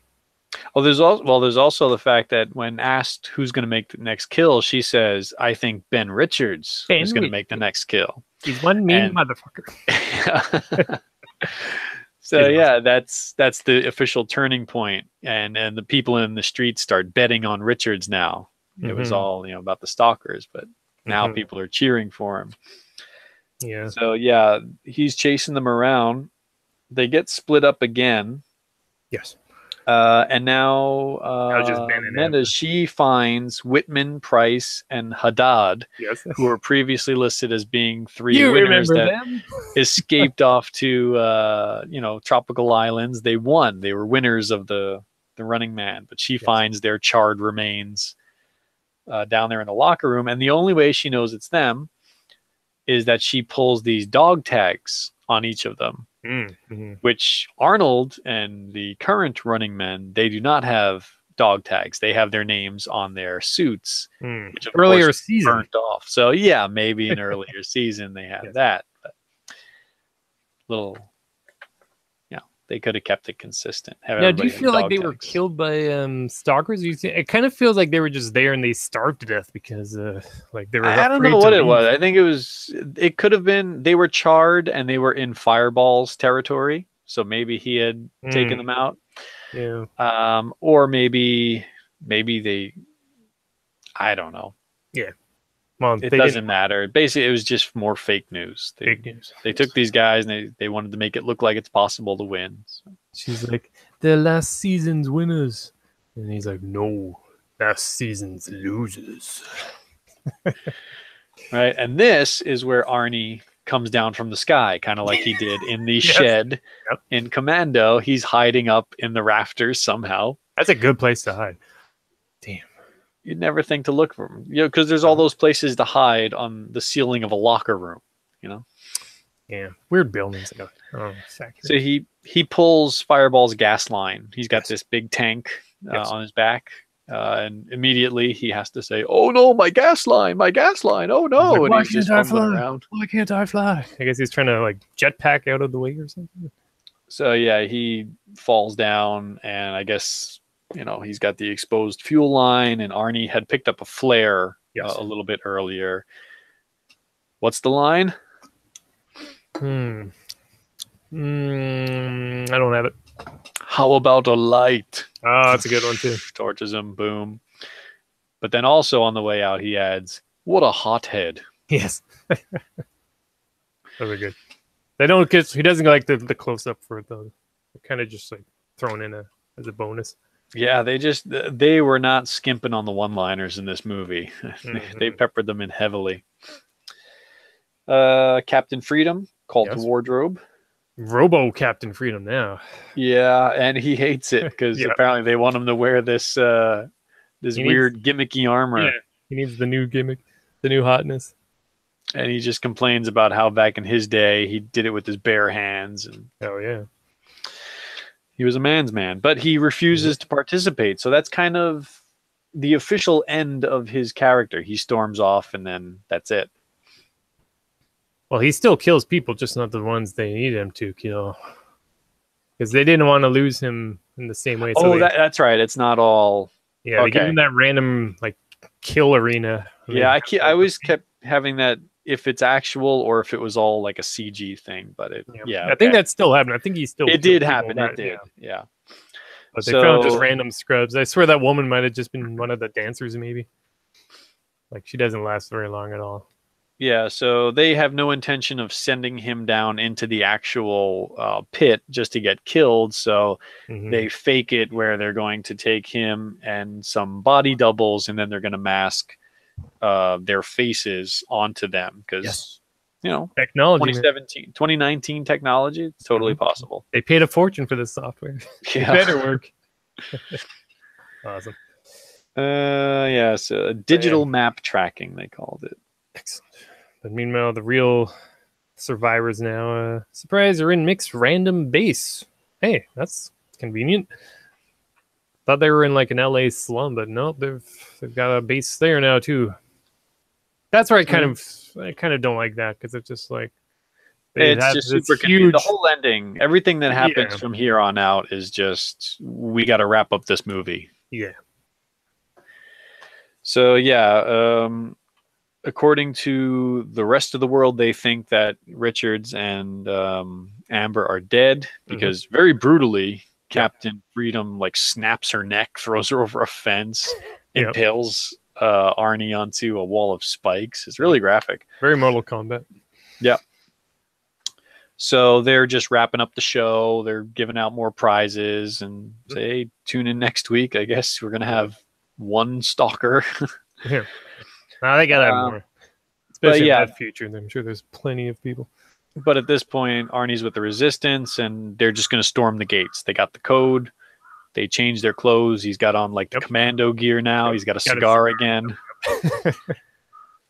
So, like, how are we going to get a message? Oh, I've got the codes. I was like, well, that's really convenient. Yep. So they're down there with just guns, ammo, supplies, little Freedom Force. Yep. And they storm the building. Yep. And here's another thing that doesn't make sense. They get into the building, and suddenly Amber splits off from the group. She goes one way, everybody else goes the other way. The only reason I can think of, she didn't have any like special mission. It's just they needed her to get into a fight with Dynamo. Yeah. So, who I'm pretty sure was gonna rape her. Because suddenly his pants are down. I feel like there's a scene that was cut. Well, there's a line in there. Something. They storm the set. She gets into a fight with him, and she says something. Like she's like laughing. There's nothing funny about a dickless battery or something like that. And he's like, "I'll show you, dickless." Yeah, and then suddenly he's down to his tighty whities there, and he's about to do his thing, but then I think fires up at the sprinklers, water comes down, and he's got the electric suit on, so he gets electrocuted. She, meanwhile, right next to him in the same puddle of water, is fine. Yeah. At this point in the movie, I'm kind of like spaced out. It's like, okay, now it's the ending is not great. Yeah. Arnie and his team are just shooting everybody. They're just shooting their way through. Now he's murdering everybody. Doesn't matter. They're just innocent workers of the studio. And then they hack the network, and they show their own like really this is what happened, and everything's a lie, and trying showing everything. To wake up. Everybody clears the studio. It's just Arnold and Killian in there. He says, "Hello, cutie pie." I'm back. Not quite sure where that comes from, but no, that's what he says to Arnold the first time they meet. Is it? Like everything he says to Killian said to him at the start when he had him in the interrogation room. So let's see. Killian reveals everything. They tell the USA what to do, what to eat, what to think. Arnold slips him into the sled, and people love television. They love violence, and he's just provided for them. Says something. Yeah. No. His one-liner is after he sends them down. He's got that guard that he's relied on through the entire movie. The guard who doesn't speak, and you're gonna do something about this, and he's like, no, I need to go score more steroids. Yeah, because he insulted him a little bit earlier. Yeah. Steroids make you deaf or something like that. Yeah. Sven, the security guard. Apparently that was his actual leaves. name too. The actor. He's a Danish actor, stuntman, bodybuilder, and strongman competitor. That's awesome. So yeah, he straps Killian into the sled and he sends him down the tube. For some reason, this one doesn't have a net at the bottom. The other ones had like this cargo net to stop them, like a fighter plane when they're landing on an aircraft carrier. So he hits the ground, keeps going, crashes through the Cadre Cola sign, which has a picture of Killian. He's endorsing the product. And explodes. Hell yeah. The metal frame sled and the wooden signboard explode. Hell yeah, it does. Well, consider that the jetpack was just full of propane gas, I guess, just to propel it down. Did they have? I thought it was just gravity. Well, there's something like there's like a switch you pull to make it go. Because at the start, it's kind of sitting there in the metal too. Right, he pushes some button on the back of it. Yeah. Okay. It's like rocket powered Killian. Yeah. And then what's the line? What's the line? That I don't have. Well, that hits the spot. Yes. Yes. Perfect. Extra good because of the in real life that hit the spot quote. That was like a slogan. Fantastic. Okay. And that's then pretty much it. The crowd's still watching. Everyone's still like, yeah, we love violence. Crowd's watching. They meet up. They have their awkward kiss. Yep. This is all still being broadcast out there. Yep. And then you get the wide shot of the city with the big TV screen. Yeah, which turns off. Shows them. It goes and it says, "Please stand by." Yeah. And yes, he does that same grab her by the neck walk that he does when he's trying to get to the airport. You're not going anywhere, baby. Well, he probably needs some support there because I can't imagine what happens after this movie. Well, you know what my last note here after Dynamo going to rape Amber, pants down. My final note is Richard's the new Killian. Maybe. Yeah, because it's basically people love him now. Are they gonna let him walk out of there? It's still a corrupt society, right? There's still the rich, and he's exposed this this side of their entertainment industry of how they're lying to people and cheating.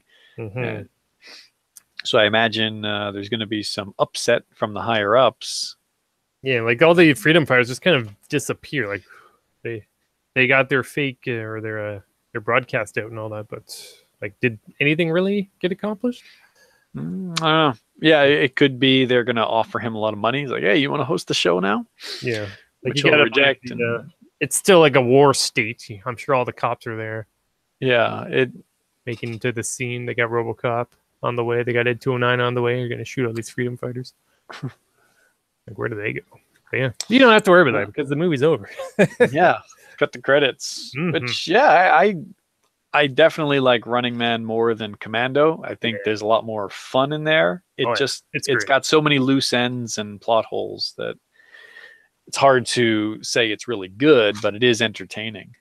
Let it be known that Richard Dawson was an actual game show host for a while. Yes, that's right. On Match Game. That's fun. Fun. Yeah, what a fun movie. Oh boy, I wonder if they'll ever remake it. Eek. It'd be a fun one to remake, only it just wouldn't be any good. They'd probably be worried that it's like, oh man, this is a bit too on point. Like, what happens if Fox makes it? They're the kings of of questionable fake news. Well, it's in a way it has been like any of those reality shows where you're a contestant and you got to run around and do stuff. They have a show like that actually here, where they'll take an area and they'll block it off like a shopping mall or some big open space outside. And they get a bunch of contestants that are all celebrities and personalities, and they have different goals that they're supposed to do, and they have to run around. And the whole time they're doing this, there are these guys called hunters. They're guys in business suits. They dress up like the guys from the Matrix, and they got In the Japan. sunglasses on. Yeah, the agents. Yeah. And they have cameras on their glasses. There's cameras everywhere watching everything. And the whole thing is these contestants have to run around without being seen, and the hunters will chase after them. And if they touch them, then they're out. So they're just constantly sneaking around, going to find this, do that, solve this puzzle. But it's that whole cat and mouse thing. You want to see somebody getting chased and if they can succeed or not. And they pull it off pretty successfully here with that thing. And of course, everybody's got to wear like helmets and protective gear in case they fall down and stuff. We just show like that in Canada. I don't know if it's still going. It's called Man Tracker, where it's just this cowboy guy, and he finds these random like cowboy, like maybe you don't know, but like Alberta and Saskatchewan, they're kind of like the outback, old time America cattle rustling lands. So he's got the cowboy hat. He's on a horse, and you find these random people who are like, I'm an extreme mountain climber, and I'm the best at everything, and I'm going to be on the show, and I'm going to get to the point. And they just start at a spot, and they have to go through the wilderness and get to some other spot. But at the meantime, in the chat real quick, Aussie is here. He said, why didn't I know about this? You got to read the tweets, bro.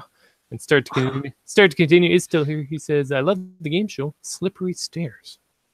But yeah, Man Tracker is like this guy, and he's got a horse, and he just tracks footprints, and he's like, I found the guy, and then he basically has to tag them, and they are caught, and that was this whole show. Pretty neat show, I guess.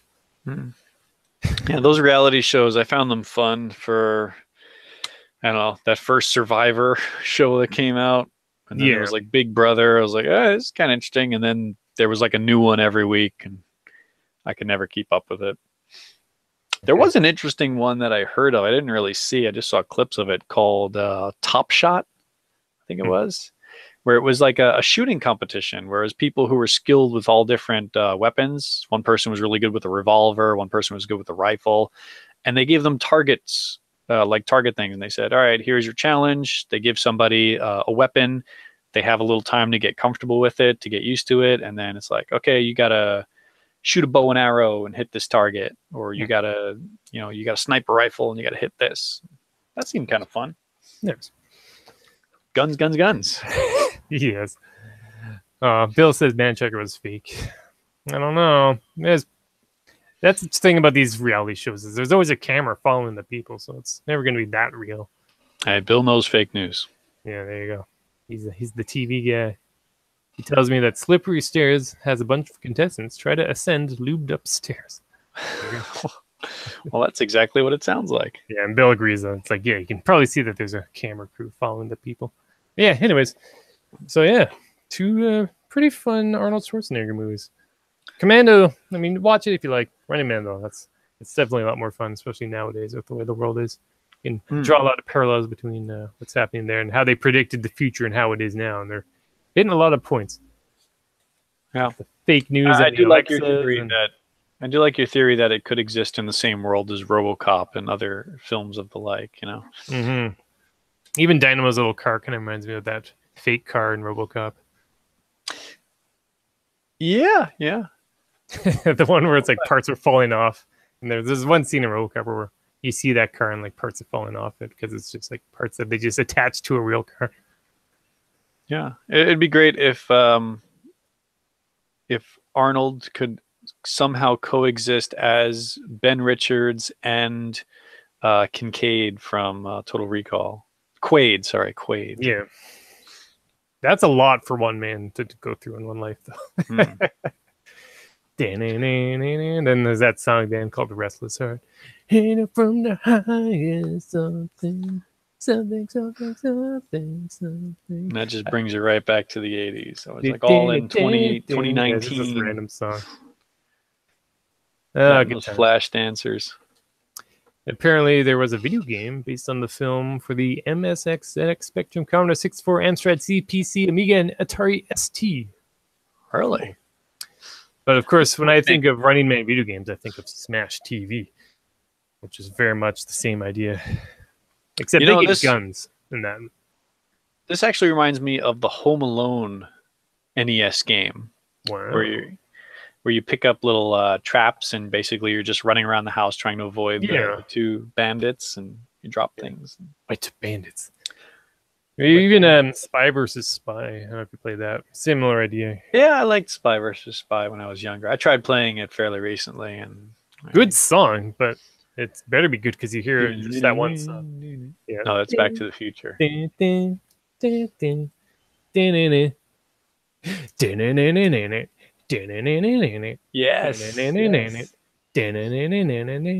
I am impressed, Steven.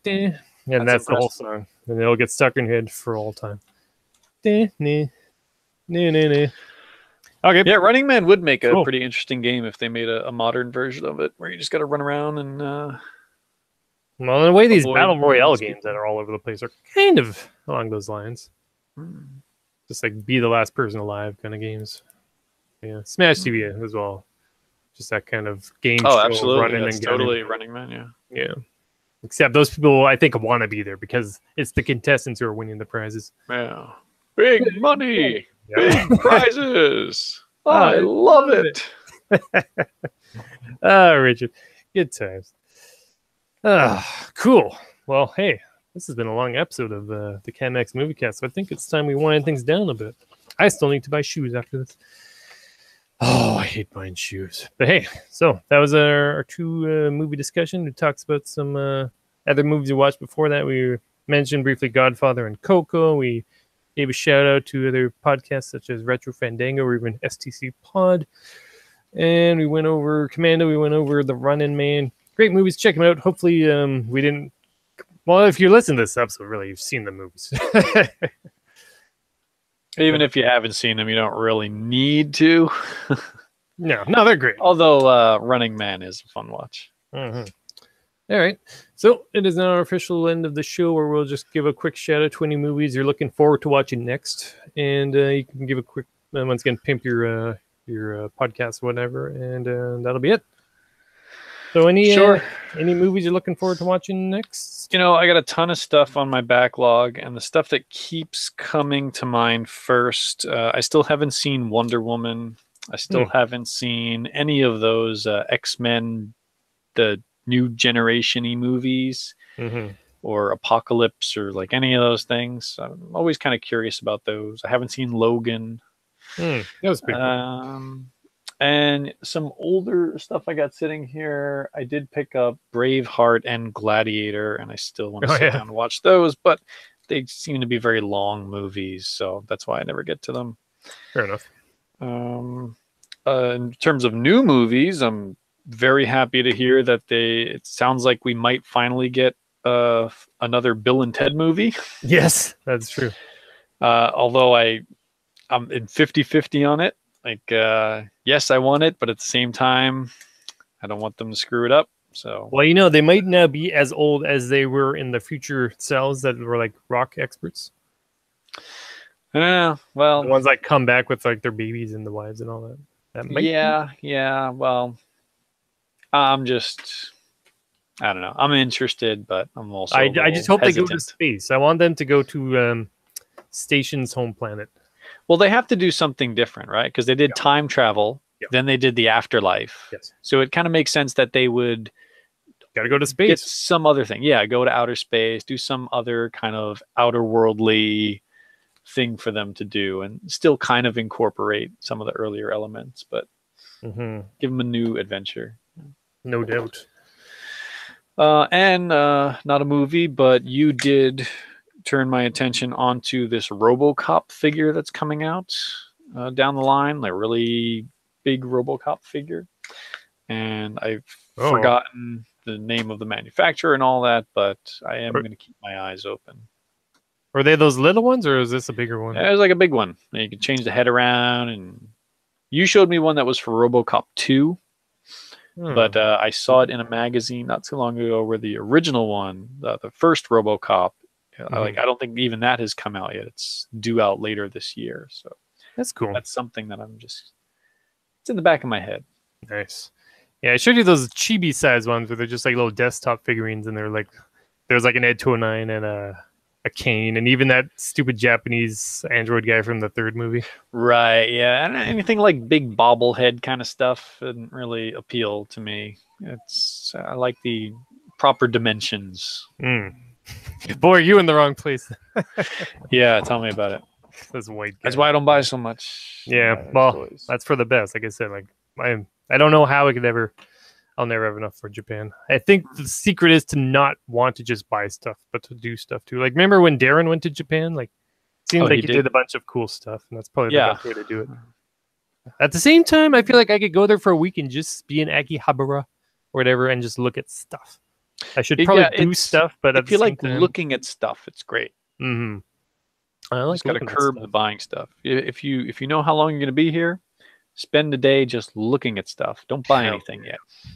I just want to like go to like Japanese 7-Eleven and drink coffee cans and sleep in capsules and look at the tiny cars and laugh at them. There's plenty of that. Kawaii, and I want to like support my favorite porn actresses in person. Can't argue about my likes now. Okay, so here's my movies that I've actually got here, and I'm just going to show some of them off real quick because I needed to get to free shipping on Amazon, so I ordered some random movies. We've got a cult horror collection here. 4 movie marathon. What is it? The Funhouse. Yep. The Serpent and the Rainbow. Yep. Phantasm 2. Yep. And just it's like a snake movie. So that's one of the ones I bought. Apparently, Phantasm is a whole movie horror collection. It's like I've heard of it, but I've never seen it. Like a spiky metal pinball. I don't know. That'll be neat. I only bought this because I wanted to get to the free shipping because there's Transformers I wanted to buy. This I actually did buy, and it was more than I wanted to spend. But look at this. This is the giant robot action pack. Robot Wars Crash and Burn. I take it none of these are actual theatrical releases, or I wouldn't know. They look like drive-in movies, but they're just like 80s schlock with robots. There's this Robot Wars. There's this one picture that looks like Zoids. They're like live action. So hell yeah, that I'm gonna need to watch. You're gonna have to put up some screenshots of the effects in those. Oh yes. Possible movie cast? No. And this one's cool. I've never properly seen the 2 Conan movies, and this has both of them there as well as. Oh wow! How'd they get all those together? Scorpion King, Conan the Barbarian, Conan the Destroyer, and Kull the Conqueror. That's Kevin Sorbo, isn't it? I saw that in the theater. So I'm not overly excited about Kull and Scorpion King, but like I said, I do want to properly watch those 2 Conan movies. They're interesting. Mm-hmm. And finally, my last pickup. Look at that. Oh wow! Is that the complete? Yeah, it is the complete series. Ninja Turtles: The Next Mutation. That's cool. This is the live-action TV series for Ninja Turtles they did. And that's when the Saban tried to turn them into Power Rangers. Yeah, Saban. Oh wait a minute! Show me the cover again. Okay, that's with Venus de Milo. Yeah. Oh, okay. They are all featured. I was wondering if they didn't show her on the cover because. Yeah. No, she's there with her. Apparently, she is extremely hated. Reminds me of like dinosaurs from the Jim Henson. That's a good show. Apparently has Power Rangers in Space as a crossover episode. I remember that. I need to see that way back in the day. Well, there you go. More to watch. But I think that does it. Do you think a batteries not included episode is required? I rewatched that recently, and it's not the best. It's okay. I think you gotta get something with a little more draw power. I mean, you can sell this one on Schwarzenegger. Yeah. But yeah, we've encountered that on Film Dango. You go a little too obscure and you lose your audience. Mm-hmm. Well, joke's on you. I don't even have an audience. We're only going up to it. Speaking of which, let's check in with the chat real quick. Yep. Bill says, just get caught up a lifetime of comedies, Voxy. There you go. I didn't even mention Joe Piscopo. Yeah, it's always hilarious. It's great. Yeah. I'll tell you, there's only one person on the show that keeps bringing him up. I know for a fact that Richard Rambox loves Joe Piscopo references. That's my meme just for you guys. I know for a fact. All right. Let's shut the show down. This has been a long episode, but it's been good fun chatting with Richard. It has been fun. Thanks for having me on, Steve. Mm-hmm. Thanks for thinking of me. Thanks for finally inviting me onto a CAPMAX experience. Mm-hmm. You've been on them before, haven't you? No, I haven't. What? Been waiting for that call. That's bizarre. Well, you're here now. I forget. Even Bill was on. That's out of control. He didn't say anything the whole time. You got billed before me? Jeez. Yeah. How did that happen? Bill, you sneak. I don't know if he's still there or not, but shout out to we had Aussie, we had Bill, we had Essex. Yoshi is still here now. Yes, we are still going, but we're just about to shut down. And we had Osama, who I thought was Aussie, but he isn't, but they're very similar names. So everyone who stopped by, thanks for stopping by. And I hope you enjoyed what you saw or heard of this episode of the very first CAPMAX MovieCast. Hopefully we'll do more of these. I do want to touch on other movies. Like I'm dying to talk with someone about Prometheus and Alien, whatever the other one after that is. Are they bad movies? Are they good? We're going to find out. And like I said, it might be fun to do if we have the time to do another 2 movie episode. It might be fun to compare some of these, like original RoboCop to RoboCop the remake, or Total Recall to the Total Recall remake. And yeah, we'll see. You ever do RoboCop down the line? Mm-hmm. I'll give you. I do like talking RoboCop. Certainly, I'll put you down for that one. If you want to tell the people once again where they can find you and Kevin's work. Going over to Twitter, you can find me at the Ramvox. You can find the show Retro Fandango at retro_Fandango, and you can find my co-host Kevin at buried_on_Mars, and you can find the show itself on Podbean and other places. Just Google it, you'll find it. Very good, very good. We should play Left 4 Dead 2. Just buy it on Steam. It's going to be like $2-3. That'll be good. $2-3. You can do it. I haven't bought anything on Steam in a while. When's their next sale coming up? Spring sale should be around the corner. I don't want to click on it, though. I'm just worried my computer will reset. See, Aussie knows. Left 4 Dead. And, of course, I'm Steven. Everyone, thanks for listening to this latest episode, this first episode of the CAPMAX MovieCast, the more focused hype cast where we try and focus on movies if I don't go too off the rails. And you can find this work here. Oh, summer sale. Okay. You can find this YouTube channel, CAPMAX Gaming, on the YouTubes. You can see me streaming games live if I'm in the mood for it. Who knows when. CAPMAX_gaming, all one word. And, of course, you can find me on social media, just on Twitter. That's at Steven Eider. Steven with a V, EIDHER. Hopefully, I'll see you there, and you can see pictures of toys as I post them during work hours instead of work. And that's about it. Is that it? Are we done? I think we're done. Is it time to? Yeah, I'm hungry, so yeah. I'm done. Yeah, we got to get on with our lives. So everyone who watched, thanks for watching. Hopefully, we'll see you next time, everybody. Goodbye. Bye, Richard Rambox. Thanks for being here finally. And we'll see you guys next time. That's it. Hey, success.